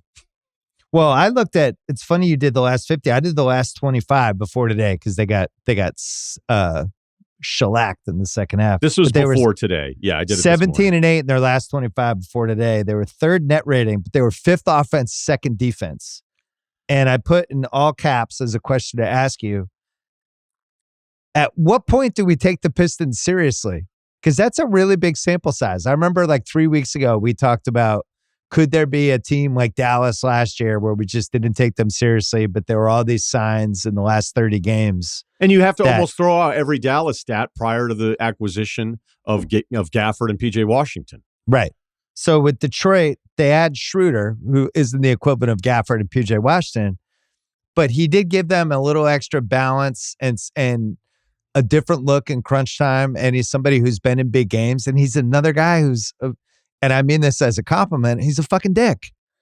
Yeah. They just have a team full of guys who are like, I don't care if you think I'm a fucking dick. I'm going to keep coming. Beasley's and I'm going to annoy you hand. And I'm coming after you. Beasley's, who knew he had this? Well, I think this was always the idea of Beasley. Like I was always shocked that like a team would bring him in and be like, oh, we need him for his spacing, his 3-and-D, and be like, where's the 3-and-D part? And I know that the shooting numbers will tell you that over the years he's but I just never felt like I ever trusted him. You know, there's certain guys I can't even write it down and say that this is true, but there's guys that I know, like Andrew Wiggins is hitting the 3 in the corner with 4 minutes left. He's not hitting the corner 3 with 2 minutes left. You know, and there's a bunch of guys, I mean, like Beasley has been so huge for them, spacing alone. I mean, when you start sorting out what their numbers are, they're 7th in offense in the last 50. They're 4th in defense the last 50. They're 9th in shooting. They're also playing 1 million guys, which I don't know what that means for them in the playoffs, but in March, they played 11 players, 13 or more minutes, which we've already touched on with the Pistons. But I am with you in that you got to throw away the first couple months because it was new. And by the way, Cade, as I keep saying, by the way, here. We didn't mention Cade yet. Yeah, Cade's missed 4 straight with an injury that shouldn't be that big of a deal. But the Pacers, if you want to do the 51 games with them, because I was doing it like, all right, what's your low point record-wise, right? And then what are you since then? So the Pacers at one point, you know, were below 500. I guess I don't have the record stuff in front of me, but they are 34-17 since December 5th, the same number. I guess now the Pistons are 33-18. Some of their ranking stuff isn't actually as impressive as Detroit's is, But that expanded standing stuff that I always like looking at, like how do you do against those teams over 500? Other than Cleveland and Boston who have really good records, if you look at the East, the Pacers are 16-15. The Knicks are 12-18. Detroit's 10-20. Milwaukee's 11-20. This has been a really good team since that stretch as well. But the wins against the 500 teams tells us the Pacers are better. But I still think it's open for discussion, which I'm now going to pivot it back to you. Do you like one team? I'll start with the Pistons. Okay. I think Cade is the best player in a Pistons-Pacers series. As good as Halliburton's been the last 2 months. I think Cade is, I think he's a top 10 to 12 guy. So you got that. Pistons can rebound and defend. They're +4, +5 rebounding every single game. And they have multiple guys that can, I think Schroeder's a huge pest in a Pacers series. And by the way, the reason we're talking Pistons-Pacers is it looks like this is going to be the 4-5. Beasley and Hardaway are making 6 threes a game, 40%, and they make big threes at the end of games. They run plays for them. I mean, one of their plays, they'll be down, 1.40 seconds left, and they'll run a big play to send Beasley coming off some sort of screen, and he'll make it. And remember, Hardaway was just out of the rotation last year, too, and at times, you can't roll him out there, just see what happens. They were done with him. And I like that. Yeah, I know Cade's missed a couple games here, but their best guys for the most part play, unless they got suspended for fighting, which is going to happen today. I think they're a real team. I was really excited for them to play the Knicks because I genuinely thought they could beat the Knicks in a series. Pacers is a little more interesting. Now, you mentioned even the last 25 games, they're top 8 in net. Halliburton is the numbers that jumped out to me. Since New Year's, he's 20-10. 51%, 44% from 3, and that's in 33 games. They're 24-9 in those games. And eye test wise, it seems like he's back. We were worried about him, but it seems like he's back. And you noticed it the other day in the Laker game when Carlisle went offense defense with him, and it was fucking stupid. And in that they weren't able to get it back in the last 50 seconds. It was one of the reasons they lost. My thing with Indiana, they shoot themselves in the foot so many times in these games. I feel like they're in every game. It doesn't matter who they're playing. They're winning or they should be winning. And yet you watch them in the last couple minutes, you're like, why are they doing that? Why is that guy out there? Why was that their play coming out of the timeout? I think their fans are just as frustrated as I probably am watching them. I think the ceiling of that team is really good. And it feels like they're their own worst enemy a lot of the time. That's my Pacers takeaway. Okay. Just for the record, I think game 3, Hardaway played 19 minutes and missed every single shot, but they got killed in the third quarter. I don't know the answer yet to who I like more between Detroit and the Pacers, because that Pacers record against 500 or better, I think is a very telling thing. It's one of the most important things I look at when I'm getting ready for the playoffs and be like, hey, are you actually beating any of these good teams? I mean, this is a perfect second part of the Memphis. Okay, what's your seed? Oh, you have the worst record against 500 or better teams of the top 8 teams in the West. That's something. You were 18-0 against the worst 5 teams in the East. Right. The Halliburton part. Remember last year, pre-All-Star, his splits, 22, 4, 12, shooting splits 49, 40% from 3. After the All-Star break, you're like, oh, what happened to this guy? Now he's dealing with a bunch of different injuries, 17 points, 4 boards, 10 assists. The shooting splits went down to 45 and 30. That's in 26 games. Pre-All-Star this year, 18, 3.5, 8.5 assists a game, shooting splits 45, 37% from 3. And you're like, this is a really long stretch of Halliburton not being the all-NBA guy. Almost an entire year. Right. Granted, it's only 15 games, but since the All-Star break, he's 22 a game, almost 4 boards, 11 assists, 54 and 45% shooting splits. And so that, again, it's only 15 games. It's a reminder of this dude that we got so incredibly excited about. It was so bad during that long year, we almost did a pod of, was everyone wrong about the Sabonis trade? Kidding around, but it's just how many times we kind of litigated a bunch of different trades that have happened. But even with that, there have been times where I go, maybe it was prior to the All-Star break, but I'd be like, do they trust Nembhard a little bit more? That's not the case right now because Halliburton's breaking the paint. He's just flying around. He's doing all the stuff that we fell in love with when he was in college. You're like, this guy just sees the game in a different way.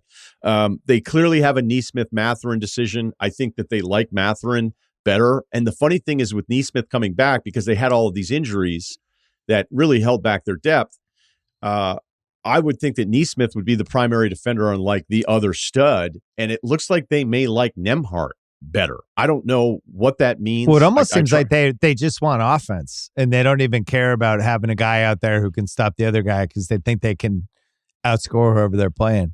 The center rotation problem, like, so if I said, hey, I like the Pacers because of the record, and then you go, okay, but the Pacers defensively, the numbers are a little bit better than you would think because they were a disaster last year.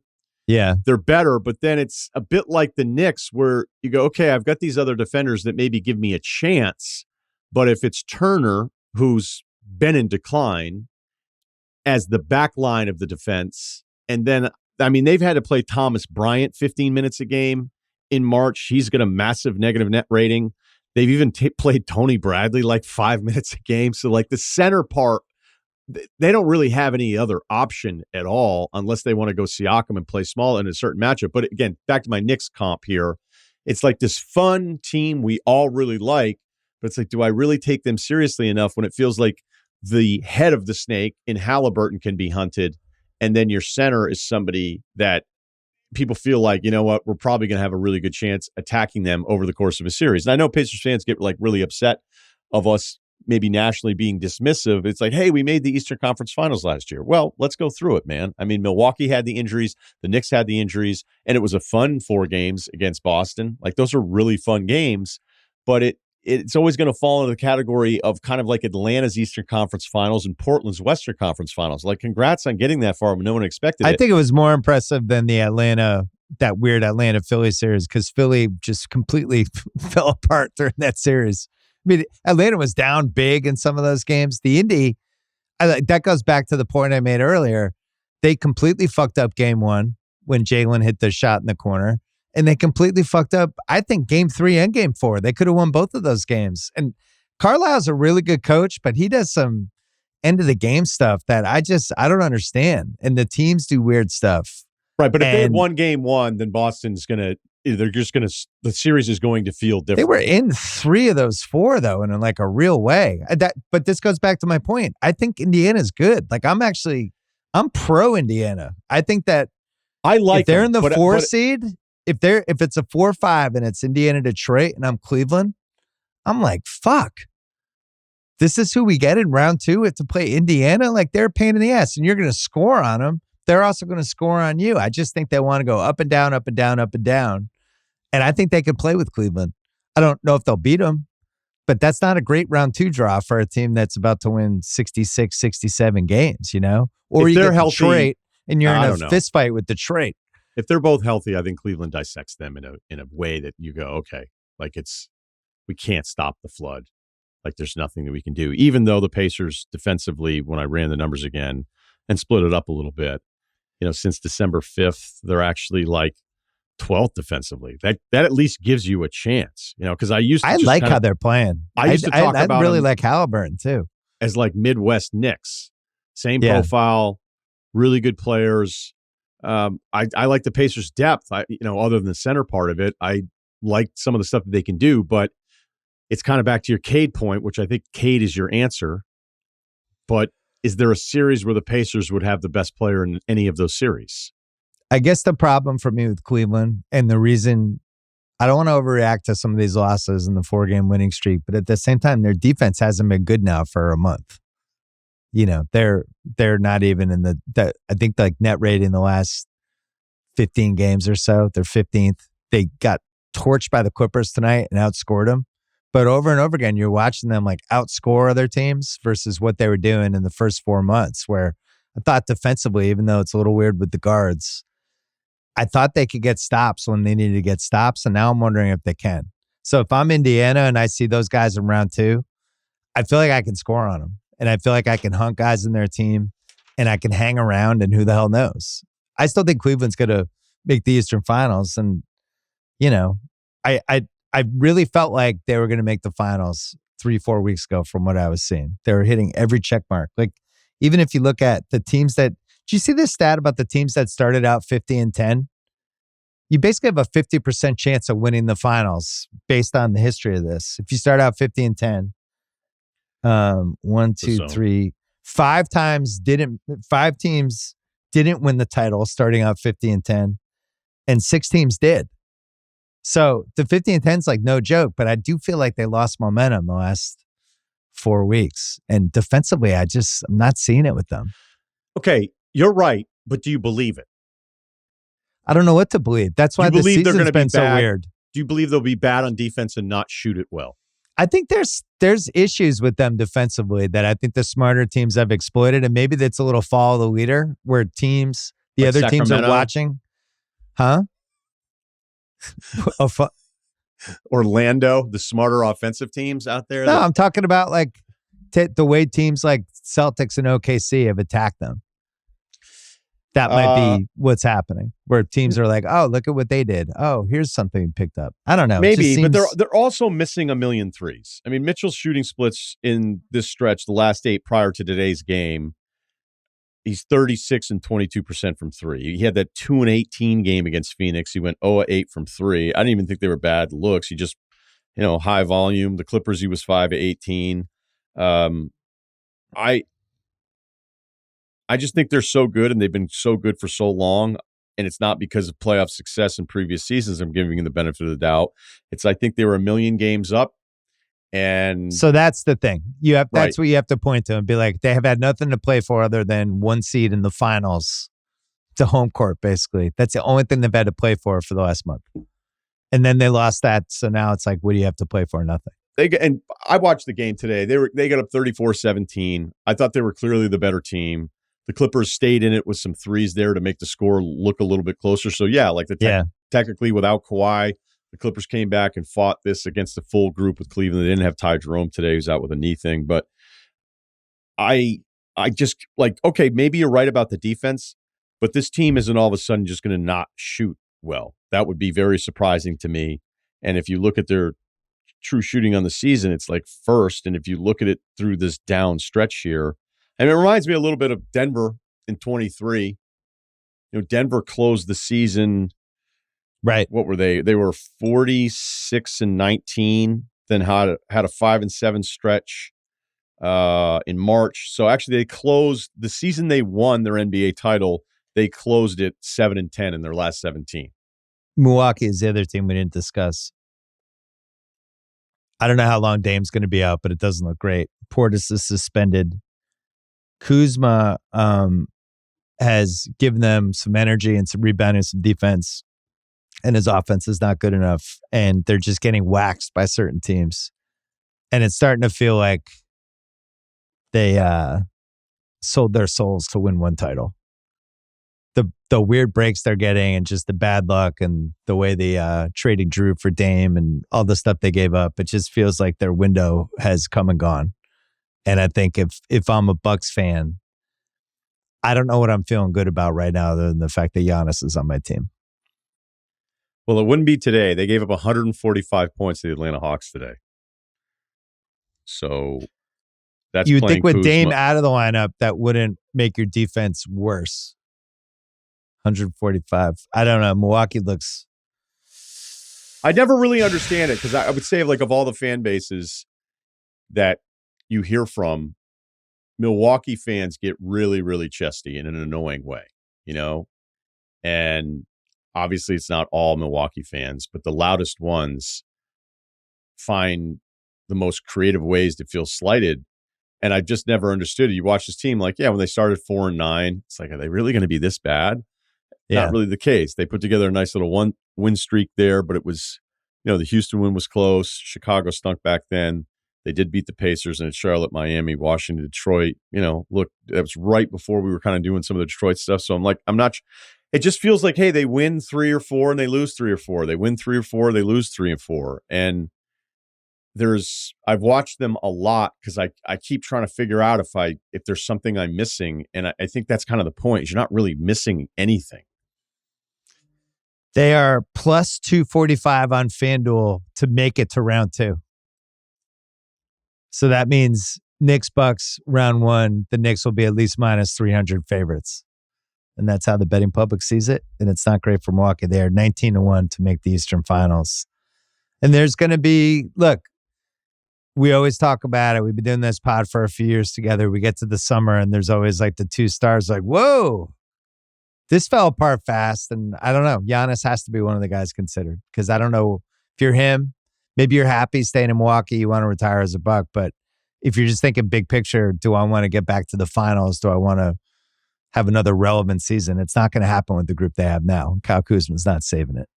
So I don't know what the answer is on that one. I saw some net rating stuff because like I totally understood the Kuzma trade just to feel like they'd have a little bit more juice with it, but I don't have it in front of me. I was trying to find it here because I don't think it's like the raw net rating number, but there's some stuff, some on-off stuff with Kuzma that is rather alarming. But without Dame, which is a really serious issue here, what are we even talking? Like with Dame, if everything was right with Dame health-wise, against the Knicks, would you still take him? I would not.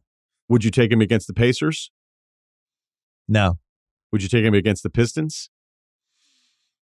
So Dame's playing? Like yeah, I probably Dame's obviously would.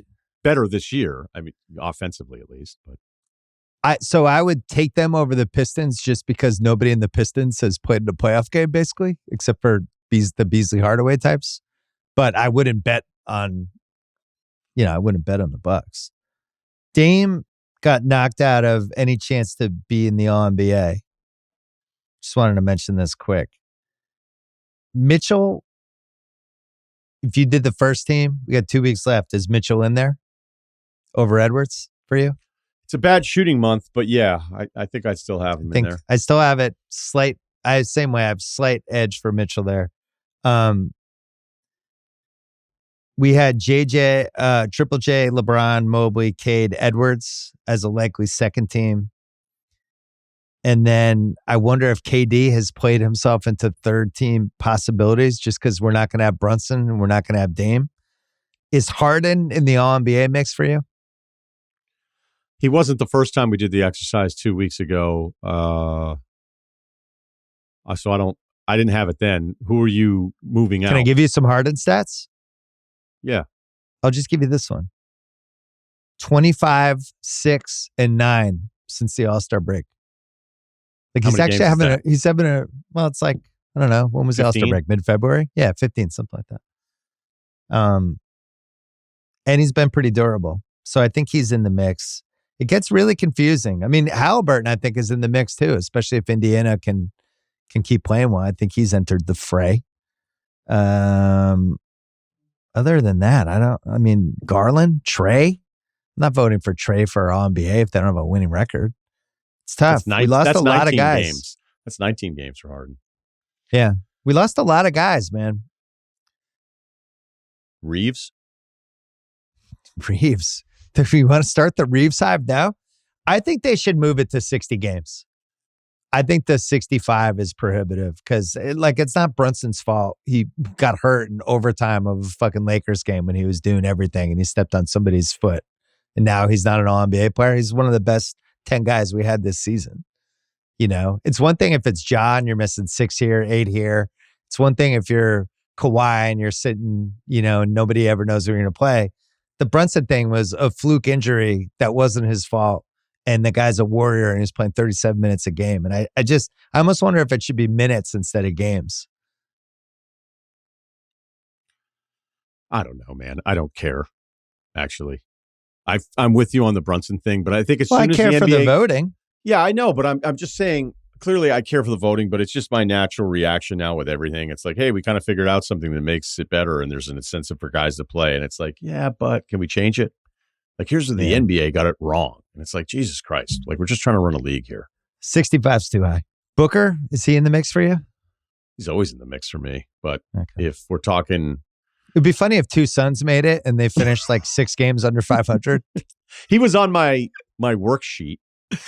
Yeah. Want to do some March Madness before we go? Sure. Do you like this new kind of world where we just have really good teams going against each other, almost like women's basketball, and we don't have the same kind of Cinderella situation, but the actual quality of the games is better? Look, I feel like an elitist saying this, but I've said it for years, is that everybody likes a Cinderella until it fucks up your TV schedule, right? And you're going, who's on St. Peter's again? I actually just want to watch North Carolina, Arizona. Yeah. And so I think everybody loves a Cinderella until you're like, I don't know what this matchup is. So look, if Colorado State doesn't give up the Queen game winner, then I don't know if the headlines are different. But since it's all blue bloods, not necessarily blue bloods, but like the Power 4 conferences now, and it's 16 for 16, and then it's all chalk all the way. Like, this was an historic, if you looked at some of the Ken Pom stuff, the top 4 seeds going into this tournament, their combined, whatever his ranking system is, it was the highest 4 quality teams you'd had in tournament history for 1 seeds since they had expanded this thing. And not to 68, like we're going back almost 40 years. So we knew on paper it was going to be really good. And, the way the Duke-Bama game played out, like Bama was a really good basketball team. It wasn't shooting variance and not making threes. There was no good shots available for them for 40 minutes. Like what Duke did to those dudes, a really good basketball team in Alabama that felt like they were in the mix or the same tier as a Florida or an Auburn. Look, you're going to dig them a little bit because Auburn looked like the best team all season long, and everybody fell in love with Florida as they won the SEC championship, Bill. But to watch Alabama go the whole game being like, I guess I'll just shoot it from here again because we can't get past the perimeter guys. We're never getting into the paint. We can't post it up against these guys. Even if we get a screen, we get some angle. Malawach is coming over here. This dude started playing basketball 4 years ago and is 7'2", and he's altering every shot at the rim. Yeah, look, I've loved watching this tournament, even if it hasn't been the buzzer beater and the drama stuff. So, and I need more than, I always say this kind of stuff, but like I need more than 1 year results to just say this is now the new normal. Now it's very clear the mid-major programs, the strength that they had, the advantage that they had against some of the other higher profile programs was that they had continuity, that a lot of their guys were playing together multiple years, maybe even a little bit older and sticking around. They don't, like, we ignore that in basketball far too often, that it's the same thing in the NBA. Like, have these guys actually played together for a long time? Like, that's a massive advantage that I feel like is never, ever talked about, or at least we've diminished the importance of that continuity. And so maybe this is the first year of the new normal, but I would need it to be like this. And in a single elimination, like, we're definitely going to have Cinderella teams again. We're just going to have weird scores that'll happen. It just didn't happen this year. And the top of the field, as we knew going in, was historic anyway, and it's played out that way. I like watching really good basketball teams. I'm a snob. I like watching good sporting events and good teams. And the quality does seem a little higher. But Duke is like, I mean, when you watch them, like the ceiling of the guys they're putting out there and how they play together, which is, I talked about this with Tate and Kyle the other day. Like, it's not just like, oh, they have 4, like that 2019 Duke team, and it was like Zion and RJ Barrett, and it's like, look at all these lottery prospects, but it didn't feel like a team. This Duke team now feels like an actual basketball team that you would have put together like a GM, like the way they play together. And I think that's been really interesting to watch, because I had just gotten to the point with college basketball. I was like, this all feels fucking random. Everyone's just chucking up threes, and some of them will go and some of them won't. I think the quality has been higher.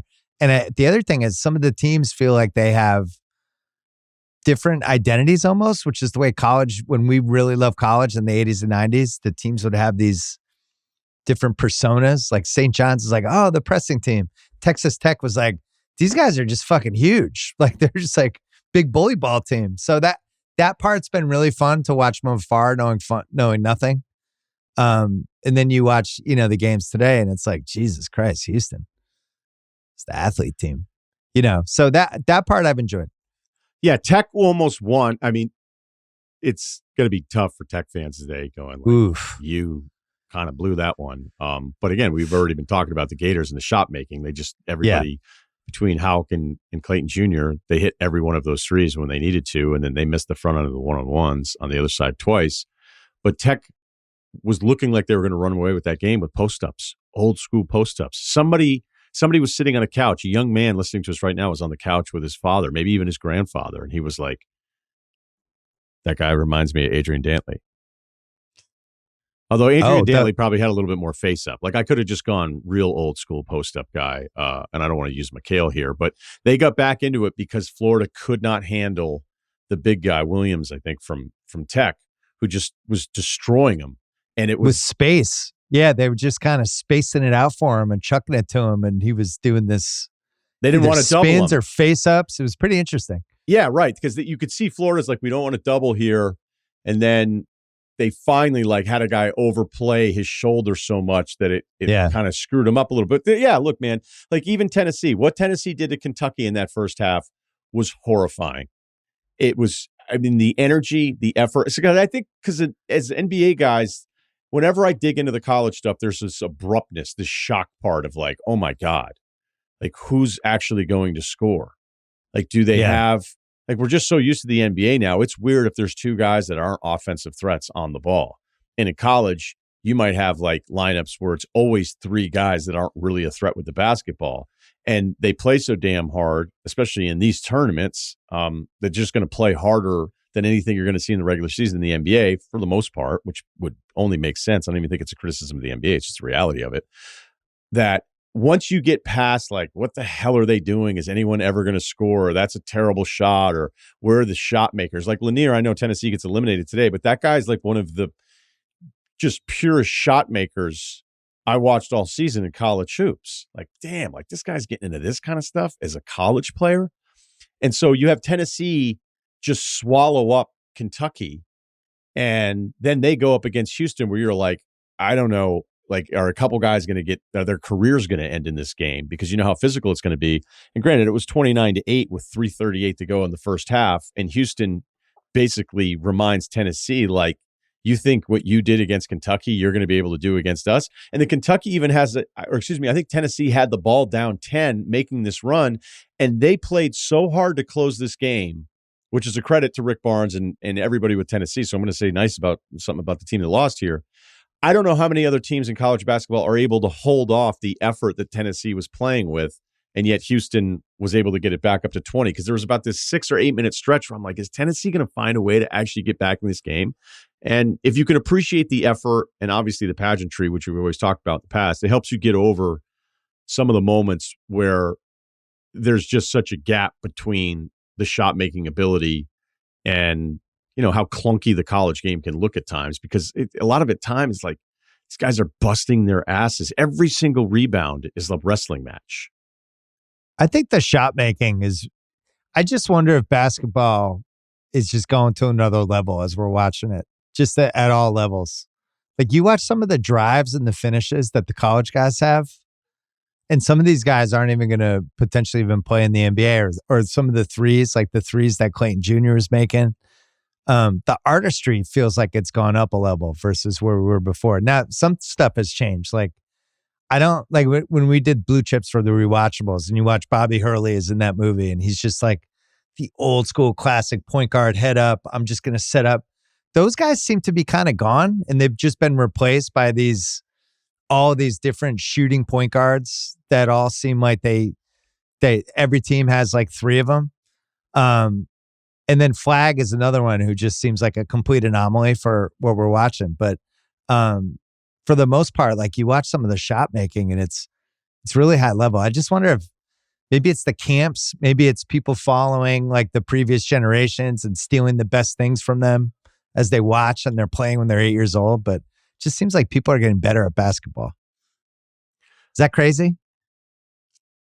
There would be finishes in traffic where guys are bouncing off each other and doing spin layups. Jesus Christ, that's a round 2 NBA playoff shot. This guy's the fucking 4th guy in Florida. Now, wait, if you're missing Bobby Hurley, do you feel like you didn't spend enough time with Stephen Ashworth this year of Creighton? I probably didn't. And probably not the Illinois guy either, the pick and roll guy with the long last name. I didn't spend enough time with him either. But that's why we have YouTube when I'm jumping in late on the draft, falling in love with different people. So I did a little exercise. I was going to save it for my pod, but I'll do it now. The Cooper stuff. Now that I feel I'm caught up on him. Yeah. I asked, I think it was, I don't think I got 10 responses. So maybe I'm not as cool as I thought. I think I sent out 10 texts to NBA teams being like Zion coming out, Cooper coming out. So I have 8 responses. What do you think the vote is for Cooper or Zion? Who is going to be a more reliable superstar? No, we can't do that. It's a little hard to put the toothpaste back in the tube because we have all the Zion information. But go back to when Zion was coming out. But what's the clearly question? The number 1 pick. What's the question? Who do you like more as a prospect coming into the draft? If they were both coming out with only the one Duke year behind them, how would you rank Cooper Flagg and Zion Williamson? Man, we both really love Zion coming out of college. Loved him. I'm going to say Cooper is more of a sure thing, so he'd be ranked slightly higher just because whatever he's doing is going to translate so well. There's less variance with the ceiling. And Zion was always like had the higher ceiling, but he was always in the air. There was always the injury fear with him. I just think Cooper's a safer bet, so I would say him. 5-3 in favor of Cooper. So not the most scientific polling. I don't know. Interesting though. But it doesn't represent, it's just, you could have 5 Cooper's guys. he's the best kind of ceiling prospect that's come out of college since Zion, right? Yeah, right. Because clearly Wembanyama was generational, but not the but college he doesn't background. count. Right, doesn't count. Davis at Kentucky, Zion. Like if you're just going like the last 15 years, I think Cooper's in that conversation. Yeah, and he's one of those guys. There's way more anticipation for him than there were Anthony Edwards. Well, it's interesting though because it's different than the typical college guy that comes in because you stick him on these different teams and he can kind of fulfill whatever you were missing. He goes to Charlotte. He just has this immediate impact in all these different ways for them, right? He goes to Washington. You put him next to Sarr. Same thing. I just don't think there's a team that's like, yeah, this is going to be a weird fit for us. And I can't wait. But we'll see. We'll see with some of these other Duke guys too, because the 7'2" guy is fascinating. I'll watch you. I don't know what to make of that guy. Knippel's good too. I'm already on the record. He's going to go 5 spots too late in the draft, and it's going to be stupid. I don't know if it'll be he should have gone 11 and he ends up going 16. He should have gone 14. He ends up going 19. I don't know if teams will talk themselves out of him. I think. I don't know if it's because I grew up such a passionate hater of Duke, and then once I started working in the business, I just started respecting it a lot more. And the weird thing was that Zion year, I found myself doing the impossible and like not hating Duke and wanting, I wanted him to advance, which is, I don't think it's ever happened. And, it's a Big East ACC thing. It's very natural, Duke fans. I mean, I know you're sick of hearing it, but when they're killing Alabama and then they start sharing the notebook and it's like, hey, you lost last year in the Elite Eight, NC State, and John Shire's like, I had to re-examine the entire program top down, and we needed to like re-emphasize these things, and we needed to build this team in a certain way. And I'm listening to all of it, and it all sounds incredible. But I also think that people have a habit of, in certain industries, making their job seem like it's more challenging than it is, or complicated, perhaps is the right way to say it. Because we all know coaching this kind of program is complicated for everybody. It's going to just wear you out. But I'm sitting there, I'm in my hotel room, and I'm listening to all this stuff as they're killing Alabama. And I'm thinking, like, so you had to have a philosophical adjustment to want to bring in 3 lottery picks? Yeah. Isn't that the whole goal every year? Like, also, you had a philosophical adjustment to having Cooper Flagg on your team? Yeah. We examined everything. We did the work. We triple checked everything. And we thought, hey, we have a chance to have 3 lottery picks. They're all huge. Yeah. Should we do that? Phil, does it match our new philosophy? And it's like, I bet it does. My guess would be so. Is that the blueprint? Mirror, should I have the best guy in 6 years of my team? And the answer, I stumbled into it, but it was yes. It's really nice to have him. We were in Boston for the Rewatchables. We did Goodwill Hunting on Thursday, and the weather was terrible the entire time, except for like 1 hour, 1.5. You split. You lasted 2 days. You were out. I left a day early. And the first day we were there, the Red Sox were 1-0. People were feeling great. And now they're 1-3, and everyone's freaking out about Rafael Devers. Baseball is back, baby. I've already run the gamut of emotions in 4 days. I'm torpedo on bats too, by the way. 3 Devers panic texts and wondering that, and the Yankees are using the torpedo bats and really running the gamut of emotions already with Major League Baseball. I don't understand these torpedo bats at all. How did we still figure out how to innovate with baseball bats in 2025? How did we not run out of every possibility with these things? Now it's I just didn't understand. Soup up the barrels. I have no education on it, so let's start there. But I found it a little weird that I didn't know that you could just make your own bats now. You just can't use aluminum bats, seems to be the only, and you can't cork your bat. Those seem to be the 2 rules. I don't get it. And of course, it's the Yankees that have figured this out. So we're off to a great start. You see, Nestor came in and gave up 3 home runs on 3 straight pitches. Yeah. Torpedo bats, or did they hate him? And I saw Judge wondering, should he not get a torpedo bat because it's been working for him the last 2 years. He doesn't want to change it up. I just think when you have something called a torpedo bat, it's probably going to get banned from the league within a year. Just the name itself, it's like, how long is this going to last? Probably over under 3 months. What could you have named it to prevent the pushback, though? Something less hostile, the human bat? Like big barrel bat. No, I don't think you could do that. I think that's too aggressive. Barrel, the 2.0. natural resource bat? Barrel, big barrel. Did you pick a side in Stephen A versus LeBron, or did you sit it out? It reminded me of a lot of political debates. I was like, I have to pick one. So you sat it out. Yeah, dude, we've talked about Stephen A. how many weeks on this pod? I'm ready to move on right now. Good. It's just to know if you picked a side. I didn't. I think some quotes, like anything with me, I thought some of the quotes made sense. I thought some of the quotes were ridiculous, and I'm sick of talking about them. Any last things before we go that you wanted to hit? Anything weird? Any book you're reading? What'd you read in the plane home? I read Tim McMahon's Wonder Boy Luca book. How was it? I really enjoyed. And I enjoyed having it. It was a sports book. It was like 380 pages. So I was like, oh, right, Tim. Here we go. This guy's not sending out a little pamphlet with Luca on the cover. No mail-ins for Tim. Yeah. I was like, here, because, some of these sports books, I don't like reading them that much anymore just because in my free time, I don't want to do more sports.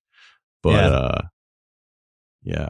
Oh, I have one for you. I don't know if I should share this. It's good though. It's up to you. I sat next to Liv Tyler on the flight home, and she was awesome. She was so nice. And then I was telling her, because she lived in Maine, and I was telling her, what we did for work. And I was like, well, I'm pretty aware. I know what you do for work. Because I was like, do I play it that I don't know who she is, or do I say, hey, I know who you are? Got to be authentic. Right. And I said, hey, look, I'm not going to pretend that I don't know who you are, because I figured it out. And then we were talking about Maine, and I was talking about Martha's Vineyard, and I was talking about Vermont. And then she was like, I don't really know that much about basketball. I said, well, funny enough, I'm like, this guy right here. And it was during the Duke-Alabama game. I was like, this guy's from Maine, and he's the best player in college basketball, and he's going to be the number 1 pick in the draft. And she was like, that can't be normal that he's from Maine. And I said, look, you're already on your way.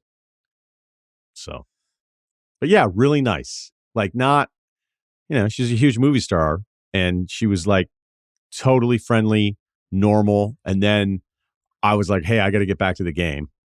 Headphones. And she's like, you headphones her? But she was ready. She was like, I'm going to watch a movie. She's like, we'll check back in a couple hours. And I was like, deal. Did you do I saw your dad play at Avalon in 1994. No, you didn't do any of that? But like, I have a Pump cassette tape that I was wondering if I could get autographed. So you headphones her. That's a really interesting move. Yeah, see, now that's going to be the part. I didn't really realize that. Well, it's Duke, Alabama. It's your job. You do your job. Yeah, I mean, do you know how much of the first game I missed? I flew back today and I had the games, but the Wi-Fi, it's 2025 and the Wi-Fi I don't know why I thought I'd be able to prepare for a lot of this pod and that the plane would come through, but I made it work. But I just feel like the Wi-Fi should be 100% at this point on planes. What's your best famous person encounter on a cross-country flight back to LA? Because you never know. Like when you're leaving another major city and you're on that big boy flight, maybe you're sitting up close, a little closer to the guys driving the plane. I actually have a story I think I wrote about 20 years ago, but I'll do it again. We flew to Houston for Jimmy Kimmel Live in 2004 Super Bowl, Pats Panthers. 2003? It was February 2004. We're going to Houston. So we were in Writer's Guild, so it was first class. It was in first class. I was sitting in a seat and one of the other writers was like 2 rows behind. And I was like, I want to sit with him. Asked the person next to him to switch seats with me. And they switched seats. And then 5 minutes later, Jacqueline Smith from Charlie's Angels sat in the seat right next to the one I gave up. And she was still smoking hot at that point. She was probably was better early for 50s. Her. What would you have done? I would have been next to her for 3 hours. And it was like, I love Charlie's Angels. So I don't know how that would have gone. But the most fun, I don't know if I told you this one. Look, I'm going to give you credit here because you would find a way to get past the awkwardness. Because let's not kid ourselves. You've been in this world 22 years ago? I don't know. I think I would have froze. I think I would have had a bad lead. I don't know. I've seen you in settings where I was kind of shocked at how I can navigate stuff. Yeah, how cool you navigate like different stuff. And then I remember even asked, it was like another director. I was like, he's just going to sit over with those guys the rest of the night. And the guy was like, I've never seen anybody like Bill. Like Bill can hang out with those guys. He can hang out with those guys. And like, look, we're talking different backgrounds. I think it was the documentary. Was it the Juice WRLD documentary? And I was like, he's just going to hang out with those guys all night. I was like, and they was like, yeah, man, Bill can he just can move. He can move and he navigates all the stuff really well. That's what my scouting report says. Yeah. The scouting report can move in different areas. Here's my best airplane story. I've never told this story to you. I'm flying back, Super Bowl, Colts. Who did they beat, Peyton Manning's for? Colts Bears. Oh, Colts Bears, Rex Grossman. Flying back, and I'm flying back day of the game because I don't want to be there when Peyton Manning wins the Super Bowl. I'm still pissed off about the AFC title game. And I'm sitting next to this lady, and the plane it doesn't take off for like an hour. Just it's like a stuck on the runway situation. So start talking to the lady, and it was Rick Riley's girlfriend. But she didn't know who I was. And she starts telling me about how Rick Riley's going to leave Sports Illustrated, and he thinks he wants to go to ESPN, but he doesn't really like writing his column anymore. But so much money, he's going to have to. And she's just giving me all this stuff. And I'm like, oh my God, and goes through this whole thing. He's probably going to do the deal. She told or he might go back to Sports Illustrated, but he doesn't really like writing it anymore. And I'm like, oh my God. So then she's like, what do you do? And I'm like, oh, ironically, I work for ESPN. I write a column for them. And so she's like, oh, that's so weird. How long have you had the column? Blah, blah, blah. So then she's texting with them. And she looks at me and goes, he's telling me not to tell you anything, but I feel like, so now you can't tell anyone. But now I feel like it's almost 20 years later. I could probably tell that story because I felt bad because she was nice. That's amazing. Yeah. So she then told you that he was texting her. Like I understand him saying. He was texting her, you're sitting next to Simmons. Don't say anything. You're literally you're telling the one person that you shouldn't.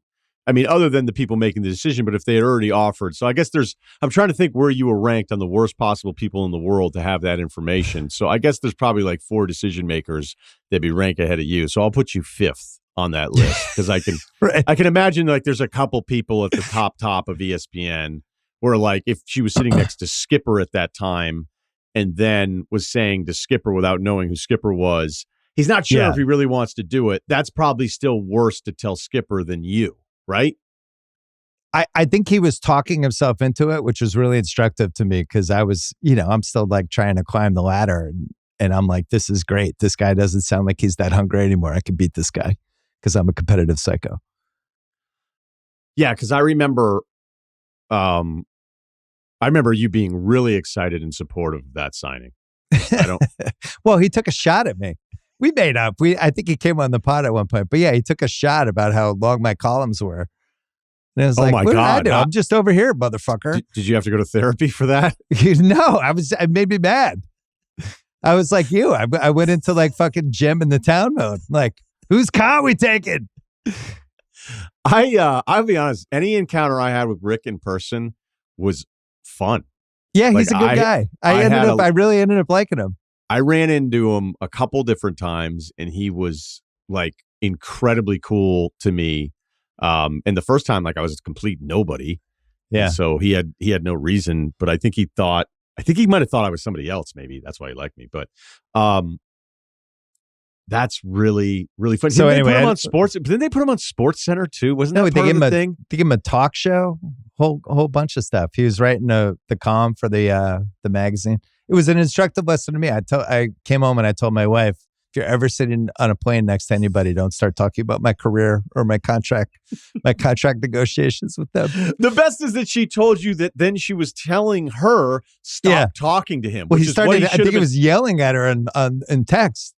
I would have been. You're like, you can't, you got to stop. And then she was like, well, now it's too late. I'll never forget, like, in my stretch of like the skipper meetings that I would have, when you were lucky enough every now and then. And when you had your first skipper meeting as an on-air person, you were like, oh, okay. Like, now I know why this guy's in charge. Because he fucking kills it in those meetings. Like, he's just so good.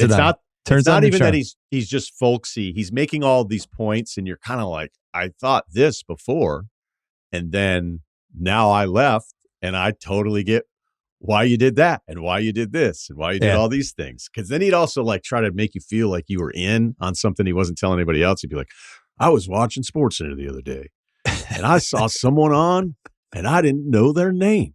I didn't know their background, Ryan, and I thought, that's bad. I'm here every day. I'm in campus. charge. And I was like, I do not know this person. That's not something that should happen on television. So when the Riley thing, because there was a lot of people that are pissed off because Riley, that always felt like, hey, is somebody who doesn't work here, let's pay them way more money than somebody who does work here. It was a strategic move by him where he felt like he was crippling Sports Illustrated by doing that. And he wasn't wrong. Right. And I didn't even bring it up. It was almost as if he was just like, I'm going to let Ryan have this piece of information. Yeah. And then if he's ever at a cocktail party with somebody, again, I never went to any of that stuff, but like, if you're like, well, Rick Riley was a great signing because he was like, we spent a few $1 million. We destroyed Sports Illustrated. Right. I don't know if that was true, but it was the right narrative. I think Sports Illustrated, not figuring out the web, destroyed Sports Illustrated.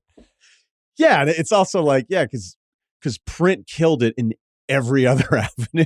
Yeah. So was that a Rick Riley thing or was it a print thing? But it wasn't even whether or not Skipper was right.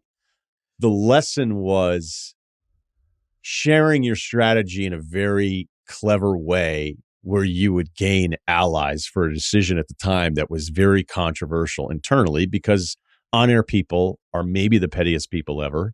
And if somebody comes in from the outside and he was going to surpass so many different people salary-wise, people were just going to be pissed because that's I was what one happens. of them. Yeah, no, I know. I remember.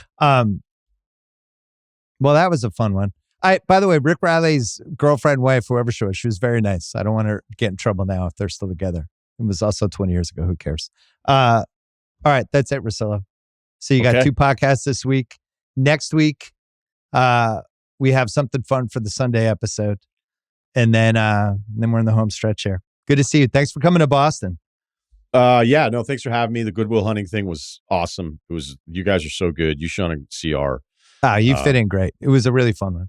No, I was really good on the pod. I'm not being humble, but I'm just saying you 3 are also very good. Thank you. See you next week.